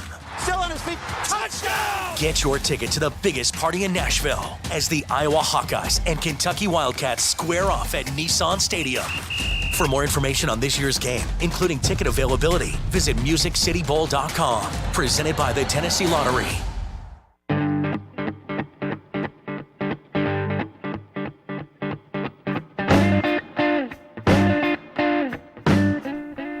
I saw this towards the end when we were talking with Jimmy. Yeah. And I thought about bringing it up to him, but I was like, nah, probably not a good idea. Ray Davis, who went into the transfer portal. Jim Wyatt's a big, I see. Yes. big Vandy guy. Yeah. Ray Davis, the running back, correct? Yes, he's committed to Kentucky. Interesting. Yeah. Is Kentucky's starting running back leaving the Rodriguez? Bye bye. Okay. Yeah. Bye bye. Yep. Okay. So he rushed for over 1,000 yards last year, 5 touchdowns. Boy, he's a really good running back. Boy, it's a big loss for him. You gonna go in the division like that, man? That's why I said I was. He's just going up the street like that, man. I was like, I mean, I was gonna bring it. I was like, probably not a good idea. Y'all played them, right? Jim will probably hang up the phone. Didn't y'all beat them? Gotta go, guys. Okay. So I waited till afterwards. So, yeah, former Vanderbilt running back Ray Davis has committed to Kentucky. All right. I know that's right. It's like, oh, you're I'm going, just, you're going right in the division. Okay, right there. Johnny has sent a GIF to us. He's tweeted a GIF at us with the scene of Clark Griswold in Christmas Vacation. Of course. What do you want? Give me somebody on the phone. Give me anybody. Doesn't matter who it is funny. I didn't even think about that until Jim brought it up. Like, yeah, he didn't probably help Vrabel's mood because probably he not, was looking for a softball question. He may have, but at that point, I'm telling you, it wouldn't have mattered whose voice came up next. It's just true. Anybody other than the other guy would have been fine. Yep. 615-844-5600 is how you can get in touch with us. This is going to be a big one on Saturday. I think it's a must-win. They got to win this game. I agree because even though I'm not sold on Dallas, I had Dallas 7. You had Dallas 7 on our top 10. I still think the Dallas game is going to be really tough to win. I would think tough. so as well. I mean, right? and listen, it's the NFL. Anybody can be anybody any given Sunday or Thursday in this case. I mean, I understand. But, and listen, Dallas may be in a situation, and here's the reality. Dallas may be in a situation by Thursday where they have absolutely nothing to play for. Nothing. Like, why are they even making the trip? They may be ready to get this game over with quick, fast, and in a hurry. Dallas has already clinched a playoff spot. The Eagles are, a game away, essentially. If they win, they've clinched the division. So Dallas winning this game against the Titans on Thursday, in theory, may have absolutely zero impact on them. Well, but if they beat Philadelphia on Saturday, then, that does change things. Yeah, well, you know what? Thank you for bringing that up. So that's excellent. So the Dallas-Philly game is worth paying attention to. Right, because if Philly wins, that means Dallas has got nothing to play for. I guess they're done. Well, they're not seeding, done. They're done in January. But they can't win the division. They can't win the division. They can't win the division. Yeah, they'll end up 5, 6, or 7. How much does it change their seeding? Because it's kind of weird, right? You look at the NFC. Remember when the NFC's been kind of the better conference? Yeah. Last several years. It's not right now. Yeah, I understand, and I'm trying to get up the NFC's the playoff here. So right now the Cowboys are at the number 5 seed, and right now they would open up on the road against Tampa if the playoffs started today. Okay. So if they dropped, and even looking at them. Listen, the 6 and 7 seeds right now in the NFC are the Giants and the Commanders. The Giants at 8-5, Washington at 7, 6 and 1. So if you're Dallas and you're already at 10 and 4, you're probably going to hold on to that 5 seed. Probably. I know the Giants can, mess around and get with you. I understand, but you probably hold the tiebreaker, and I need to look at that tiebreaker over the Giants already. It's a situation where, again, I don't think the Cowboys will have a whole lot to play for if they lose this game to Philadelphia coming up on Sunday. Okay, so let me ask you this. Yeah. If you could hand pick the Titans' opponent, it's got to be a realistic opponent. You can't say the Texans because they're not going to be in the playoffs. Okay, it's got to be a realistic playoff team. Who would you hand pick to be the Titans' first-round opponent? Who would I handpick to be the first-round opponent for the Titans? Let me tell you, and this may sound absolutely insane, but I mean this when I say this, and that's the Cincinnati Bengals. That's insane. That's fine, and I don't care. You don't mean that. I do. No. With my whole heart and soul. That's why? Why would you want to start off with the Bengals? Because I'm a firm believer that it's really hard to beat teams multiple times in a row. Why? Says who? Why? The last 3 times the Bengals have played the Chiefs, what's happened? Yeah. The Bengals have beat them. Listen, I think that and for the Chiefs, I would want to play the Bengals again. I would want to play the team that has beat me because I think that the time for me to beat them is coming back around. They aren't just going to keep beating me forever into infinity. I don't believe that. Well, we're going to get them at some point. Well, but it's not like it's a long hit. I know. I kind of throw away the whole – because we've seen it over. Like, I understand what you're saying, but don't forget, I'm just thinking of things off the top of my head. So Edmonton came in here last night.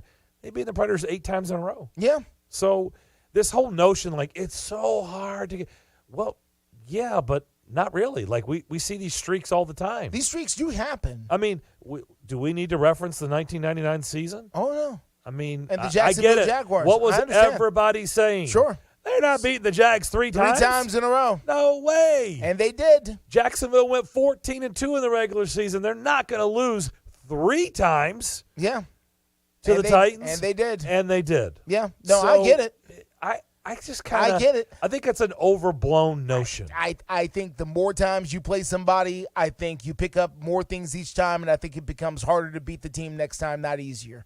And, to me, it's just a matter of time. But how could it be easier to beat the Bengals if you're the Titans? How do you plan on – you have to stop – you have to slow – you can't stop them. You can't shut them down. So how do you slow them down? This team is only – here. Okay, we did this during the break. Their highest scoring game this year is 27. Mm-hmm. That was the Green Bay game. Mm-hmm. They've been at 20 – right, 6 times you said of 14 games? Yes. We looked it up. That is correct. 6 out of 14. In today's game, yes, they've been at 26 times. Mm-hmm. They've never even had a game this year in the 30s. Yeah. No, they haven't. Today's NFL. Yeah, that sucks. Not good. I think the Lions have been in the 30 or more like every week this entire season. It's not good. I understand. But Cincinnati is one of the best offenses in the league. They are. So why would you want to play one of the best offenses in the league? Because I think the Titans are due to beat the Bengals, yeah. I think they're due? Yeah. Because they've lost, the last 2 times they've played them? 2 or 3 times, yeah. Yeah. Wow. Okay. That's just, listen, you asked me the question, I okay? did. That's just an interesting strategy. You asked me the question. So, I mean, because what you're looking for is statistical matchups and about the – and I understand all of that. I'm looking for a game they could win. And that's realistic to look for who's the opportunity here that the Titans have a chance to go out there and beat because of the matchup that matches up here, and they have a good this and they have a weak that, and it works that way. And yes, that's fine to look at it that way. In the playoffs, things get crazy. Things get different. Different things happen. Last year, everybody thought the Bengals had never, ever won a road playoff game in 40, 50 years of football, and they came in here last year and won. Fluky things happen. Ryan Tannehill threw 3 interceptions. They went for a 2-point conversion after a penalty when they could have kicked the extra point. They would have changed the trajectory of the game. They had 9 sacks and lost the game anyway, and they lost. Crazy, silly things happen in the playoffs. I'm not saying this right. That doesn't make any sense. There is no universe, Darren, and you know this, where you get 9 sacks and lose a football game. 0. That does not. That is almost impossible to do, and it happened. Yeah. Now pull out the records and tell me how that makes. It doesn't make any sense. So if you're looking for this to make sense, well, I think based on this, based on that. No, I think the Titans have a good chance to beat the Bengals only because they have played them a lot. They get familiar with them. At some point, you get through. That's my theory. But have they really played them a lot? A lot? Well, they've played them twice in the last 12 months. And in the NFL, that's as much as you play a division opponent, essentially. Okay. So, I mean, you get familiar. You learn tendencies. You learn something new.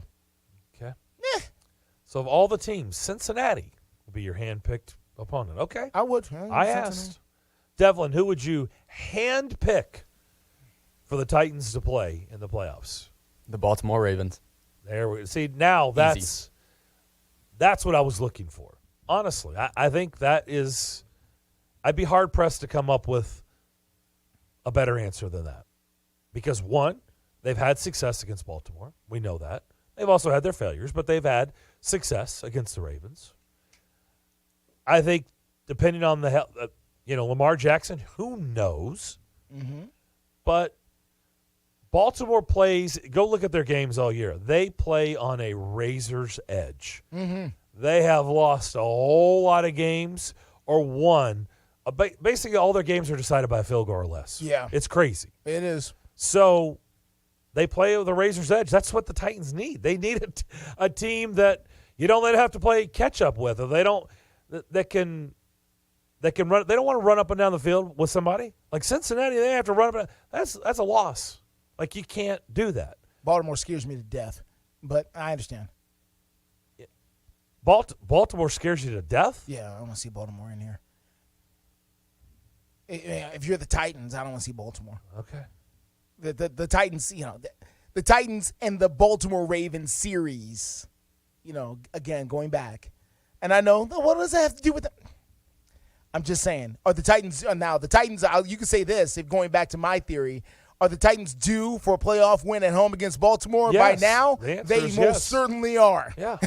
Because they've had some brutal ones. 3, in fact. The Titans have had 3 losses. And by the way, the Titans have only played 5 playoff games at Nissan Stadium. 5 in their whole history. Crazy. 5 home playoff games. 3 of them to the Ravens. Or 6. They have the 6. I'm sorry. It's 6. 6 playoff games. 3 losses to the Ravens. In 6 games. Of their entire history over there. So for those purposes, no, I really don't want to see the Ravens in here because it just brings back a whole lot of stuff. So they've beaten Buffalo and Pittsburgh? Yeah, that's it. That's it. That's it. Here. That's all, folks. The other ones are L's to 3 losses to the Ravens, so the 1 Music loss to City Cincinnati. Miracle. Yeah, and Joe Nedney and the fireworks smoke. Right. Joe Nedney flopping, getting the call and getting the re-kick. Yeah. Wow. It's 2-6. Oof. You and I were there for each and every one. It's been bad. It's been bad at home. So, no. So do I want to see the Ravens come in here for part 4 of this? No. No, I don't. But, I understand. I understand why you say it. It makes sense. By the way, vice versa. The Titans have won 2 games up there in Baltimore. They have. In the playoffs. They've won 2 playoff games in Baltimore. They pulled Gary Anderson out of a stream. They fishing. did. And when you say game-winning field goal? When you say they've had success against the Ravens, all those games have been in Baltimore where they've had success. Yeah. All those games have been up there at M&T Bank. So, yeah, if they're going up there, maybe. But something about here and well, they would be hosting because they would be the only way they're getting in is winning the division. I know. That's why I'm saying what I'm saying. I know. All right, we'll come back. More of the McFarland Show on the other side as you listen to us here on this Tuesday afternoon, 615-844-5600, Nashville Sports Radio. Nashville's first curling venue is here at T-Line Nashville. Come check out T-Line Nashville and experience the world's fastest growing winter sport today. Curling is a fun and simple sport that's a perfect outing for friends, corporate events, families, or parties. T-Line also has classic bowling and modern bowling mini games. With over 20 HD TVs, you can come watch your favorite teams and some of the best food and drinks here in Nashville in the large bar and grill area. They also have an outdoor area with a fire pit, and you can't forget the live music. T-Line Nashville is a one-stop shop for a great night out. Located at 106 Duluth Avenue and online at tlinenash.com. You can book your party now or give them a call at 615-439-1024. That's 615-439-1024. And make sure you give them a follow on Instagram and Facebook at T-Line Nash for all the news, events, and updates. T-Line Nashville. Nashville's first curling venue is here. Individuals and businesses with tax problems, listen carefully. Do you feel like you're losing control of your finances? If you owe over $10,000 in back taxes or have unfiled tax returns, we can help you take back control. The IRS is the largest and most aggressive collection agency in the world, and they can seize your bank accounts, garnish your paycheck, close your business, and file criminal charges. Take control of your tax problem now by calling the experts at U.S. Tax Shield and take advantage of the Fresh Start program and new laws clause that may allow us to negotiate a settlement for the lowest amount possible. Our team of tax attorneys and enrolled agents can stop collections and get you protected so you can take control of your financial future. U.S. Tax Shield offers a price protection guaranteed quote to get you protected today. U.S. Tax Shield is A+ rated with the Better Business Bureau, so call now. 800-785-9132. That's 800-785-9132. U.S. Tax Shield. 800-785-9132. Did you know there's a place where you can get good neighbor service and surprisingly great rates on home and auto insurance? Yep, and that place is, ta-da, State Farm. Here's the deal. State Farm agent Austin Hardy is your go-to agent in the Middle Tennessee community for the service you desire at the price you want. So stop shopping around. State Farm agent Austin Hardy has you covered. Call 615-810-9999 for your surprisingly great rates today. Like a good neighbor, State Farm is there. Individual premiums will vary by customer. All applicants subject to State Farm underwriting requirements. Get all your NASCAR news every weekday right here on The Final Lap. Hey, it's Kerry Murphy, and we continue our look at the top 16 playoff drivers of the 2022 NASCAR racing season. This week, we're going to feature a Dillon, Suarez, Blaney, and more. So grab all the latest NASCAR news, driver interviews, stats, and info every single weekday, even in the off-season, right here. Hi, I'm Austin Dillon, and you're on The Final Lap with Kerry Murphy. Every single weekday, even in the off-season, right here.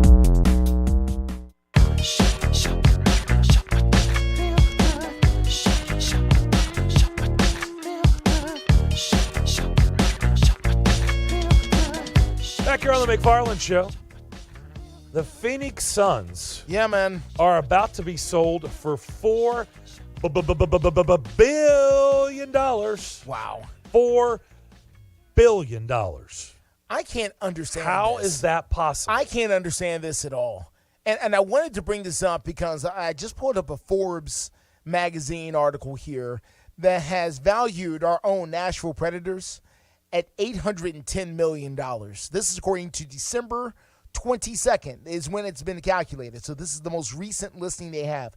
The Predators are worth $810 million, and the Phoenix Suns and the Phoenix Mercury, WNBA team, is worth $4 billion. I that makes zero sense at all. I know. And we all know the great, deep, thick history of the Phoenix Suns with all of their world championship. And we know that the Phoenix Suns logo is universally recognized around the – no. Okay. And we know that the Phoenix Suns have multiple – cool mascot. Yeah. So the Gorilla, is the Gorilla still in business gotta out be there? Part of, oh, yeah. He's got to be part of the deal. I didn't know the Phoenix Gorilla was still around. Right. He's got to be part of the deal. So, because I haven't seen him on, Sports Center in a while. So the Phoenix Gorilla and the Mercury and the Phoenix Suns are worth $4 billion. This is so awful for sports, I think.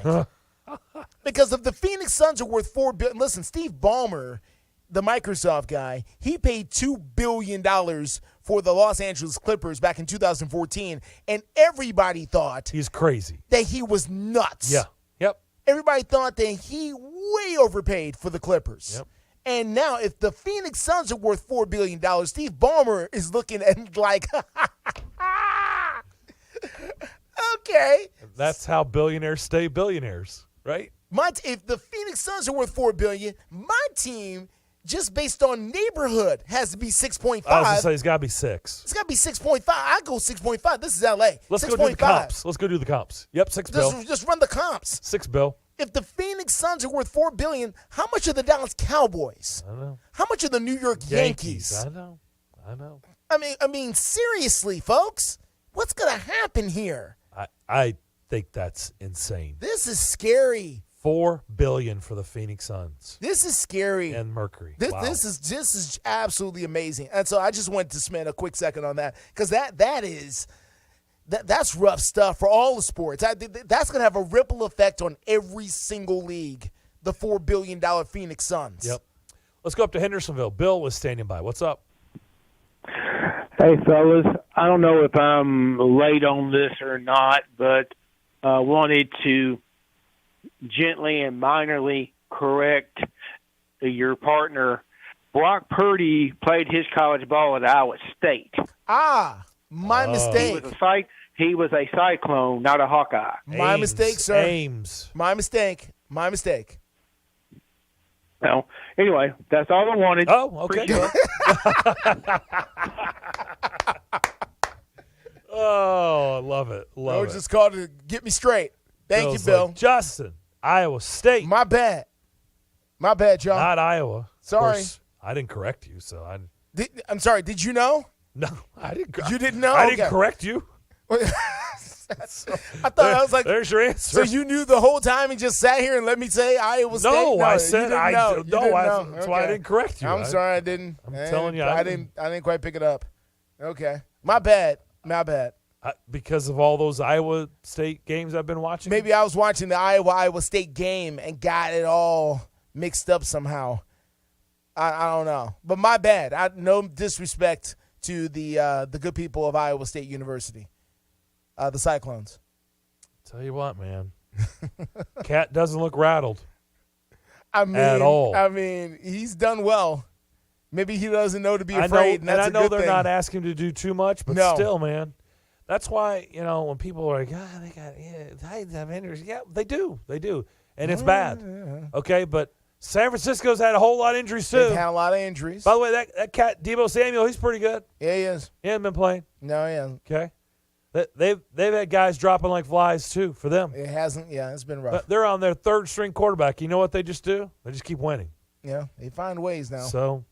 And I understand. I understand why people are, down. And they have the right to be down. The football team has not played well. And again, there's been no championship. So, it's one thing to, do this kind of stuff and, you won a couple of things, but, there's no championship. So, this is what's going to happen. So I'm going to ask you this, and this is not a great way to go out because this is a real topic. This we could have, and we can bring it up again. We can bring it back. It's all right. But along those lines, I'm going to ask you something on the way out. Both of you. Sure. Okay? About the L.A. Rams. They're officially eliminated. I think you probably know where I'm going with this. Mm-hmm. The defending Super Bowl champs are already eliminated from the playoffs. Yeah. But I'm going to tell you, is this something because for fans who want to, blow up or build? So blow it up. I'll tell you what I'm talking about on the other Sure. side to wrap up Tuesday's edition of the McFarland Show. We'll do that next. All right.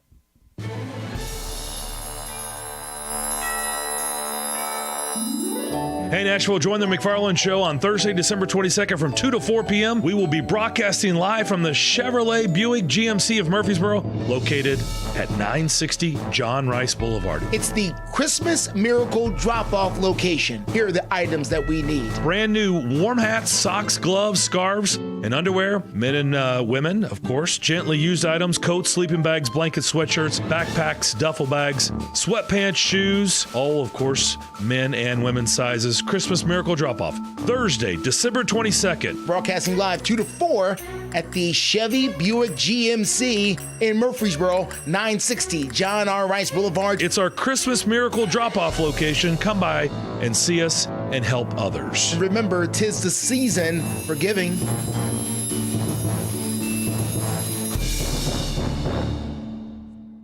Located at 5410 Murfreesboro Road in the heart of Laverne, City Slickers is one-stop shopping for all your liquor, beer, and wine needs and has been a multiple winner annually in the Best of Rutherford County voting for Best Liquor Store and Top Wine Shop. Featuring the lowest prices, the best customer service with unsurpassed knowledge, City Slickers offers the largest craft beer selection in Rutherford and southeastern Davidson counties and has beer on tap at its Growler filling station. City Slickers also sells mixers, sodas, snacks, tobacco products, and the Tennessee Lottery, and can place special orders and assist with all your events and even wedding planning. Make sure you follow City Slickers on all their social media or just give them a call at 615-280-7469. That's 615-280-7469. Located in the heart of Laverne, City Slickers.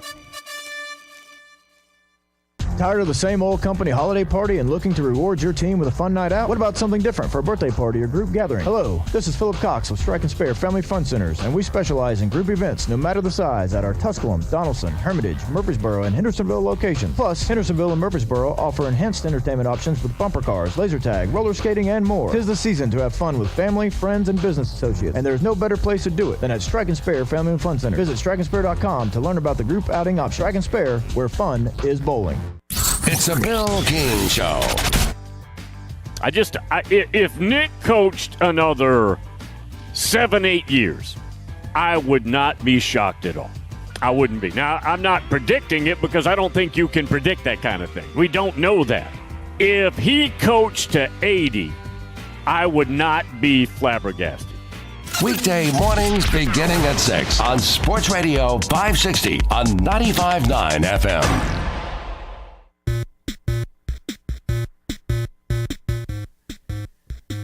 There's a bowl game going on right now. San Jose State and Eastern Michigan. Woohoo! Wow. Out in Boise. Yeah. Blue Field. Oh, look at that. The Ravens. Man, this is... The Ravens pick up Sammy Watkins. Yep. I was going to pass that along. Okay. Sammy Watkins was released by the Packers, picked up by the Ravens. 23-13 for all those people listening who wanted to know the score of the Idaho Potato Bowl. The famous. Eastern Michigan. Famous Idaho Potato. 23-13 Eastern Michigan. Mm-hmm. So there you go. For all the people out there listening that have been clamoring and just waiting on bated breath for that score, I just gave it to you. There you go. Okay, quickly on the way out. Yeah. The L.A. Rams, guys, are eliminated from the playoffs with their loss last night to the Packers. No wins. The defending Super Bowl champs. Mm-hmm. Their season is already over. They're done. Okay, it's we see this a lot, right? It's hard to. It happens all the time. They don't make the playoffs the next year. Well, I think a lot of guys leave. I saw the stat though, to be eliminated this early from playoff contention, defending Super Bowl champs. It's like I think it's the first time in a long time. Yeah. Okay. Parity. So you hear all the time, going for it, right? Just go for it. Okay. Well, they certainly went for it, right? They paid the piper with all their draft picks. I don't think they have a first-round pick till 2030. Yeah. I mean, they just said, we're all in. Our chips are all in the middle, and we're going for it. We don't care. You can have this first-round pick. With you can have this second-round pick, and, pick a year. Von Miller and Aaron Donald. Sure. That's how you get all those guys. Matthew Stafford. That's how you get them. Okay. We'll trade for all of them. Sony Michel. Yeah. I mean, we're going for it. It worked. And it worked. Yeah. What if this is what the Rams are going to be for the next, let's say, 5 years? Okay. One, does Sean McVay keep his job? Do we view him the same as this boy wonder, this genius? What if they're crap for the next 4 more crappy seasons? Well, okay. First of all, do the fans in L.A. still show up 2 years from now? Will they still be there going, yeah, that's all right, we still got our Super Bowl, but yeah, I know we suck, but it was so worth it. How do they feel about them? Okay. Let's try to do this quickly. I know. It's an unfair topic at the end of the show. Let's try to do this quickly. First of all, Sean McVay will always be able to get another job. Sean McVay can go 3-14 over the next 3 years, every single year, and still go get another job because he's won a Super Bowl. And if anything we have seen in this league, if you win a Super Bowl ring one time, Mike McCarthy, if you win a Super Bowl ring one time, John Gruden, if you win a Super Bowl ring one time, you can go get another job. And Sean McVay, I guarantee, can go get another job somewhere. Guaranteed. I don't care how long it goes or how wrong it goes there in Los Angeles. They'll think, you know what, it was just bad there, bad culture. We can bring them here. We can make it happen. That's number one. Number two, as far as the fans are concerned, I can't speak to going to the games. I can speak to this as a Cub fan, a lifelong Chicago Cubs baseball fan. And that is when the Cubs won their World Series in 2016, my relationships with the Chicago Cubs changed. I no longer had angst in October. I no longer had that tightening, that disappointment, that blue, gray, ugly feeling because I have my warm memory. You looked at the black cat differently. None of that. All the other curses that were out there. All that stuff left because you got your banner. Yeah. And when you look at yourself at last place in the division and you're 18 games under 500 and it's bad, you can say, we got our banner, though. We had that one time. And I honestly feel like this. Everybody, if you're a fan, it is not a bad thing to want your team to win the Super Bowl once in your lifetime or win the championship once while you were alive and can remember it. That's not too much to ask, I don't think. No. You should cheer for that. For you to have that one moment of euphoria where your team are world champions. One time. Not every year. We ain't got to get crazy. But one time in 40, 50 years, you should get that chance. The Cubs have given that to me, and so now I'm okay. The Cubs don't make it back. I'm better. That's my opinion. Just curious. I'd love the follow-up story of if the Rams suck the next 5 years. Is their fan base still engaged? Do they care? Are they watching? Are they going? Are they buying the merchandise? Are they like, it was all worth it for that Super Bowl? I know we stink year in and year out, but man, was it worth it? I don't know. Depends on a lot of different factors, but I think fans think it's okay. They think that they would still be all in because you went for it and you won, but I'm not sure I really believe them. Depends on the fan base out there, too. They didn't wait that long this time around with them. 25% of the fan base doesn't even know they won a Super Bowl last year. Well, it is L.A. and it is different out there, that's sure. true. Yeah. There are other markets, you're right. Like Cleveland, they would do whatever. They wouldn't care. Oh, gosh. They wouldn't care. Those poor people. That'll do it. No show tomorrow. We'll see you Thursday in Murfreesboro. Stay tuned. On air and online, Sports Radio WNSR, Brentwood, Nashville.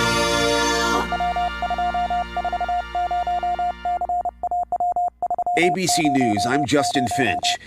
Authorities and residents in Northern California are assessing the damage after a powerful early morning earthquake. Authorities now say at least a dozen people are injured. ABC's Rena Roy has more. The damage is widespread. One Humboldt County official saying a short time ago that it is a total mess in the city of Rio Dell. She says that there are houses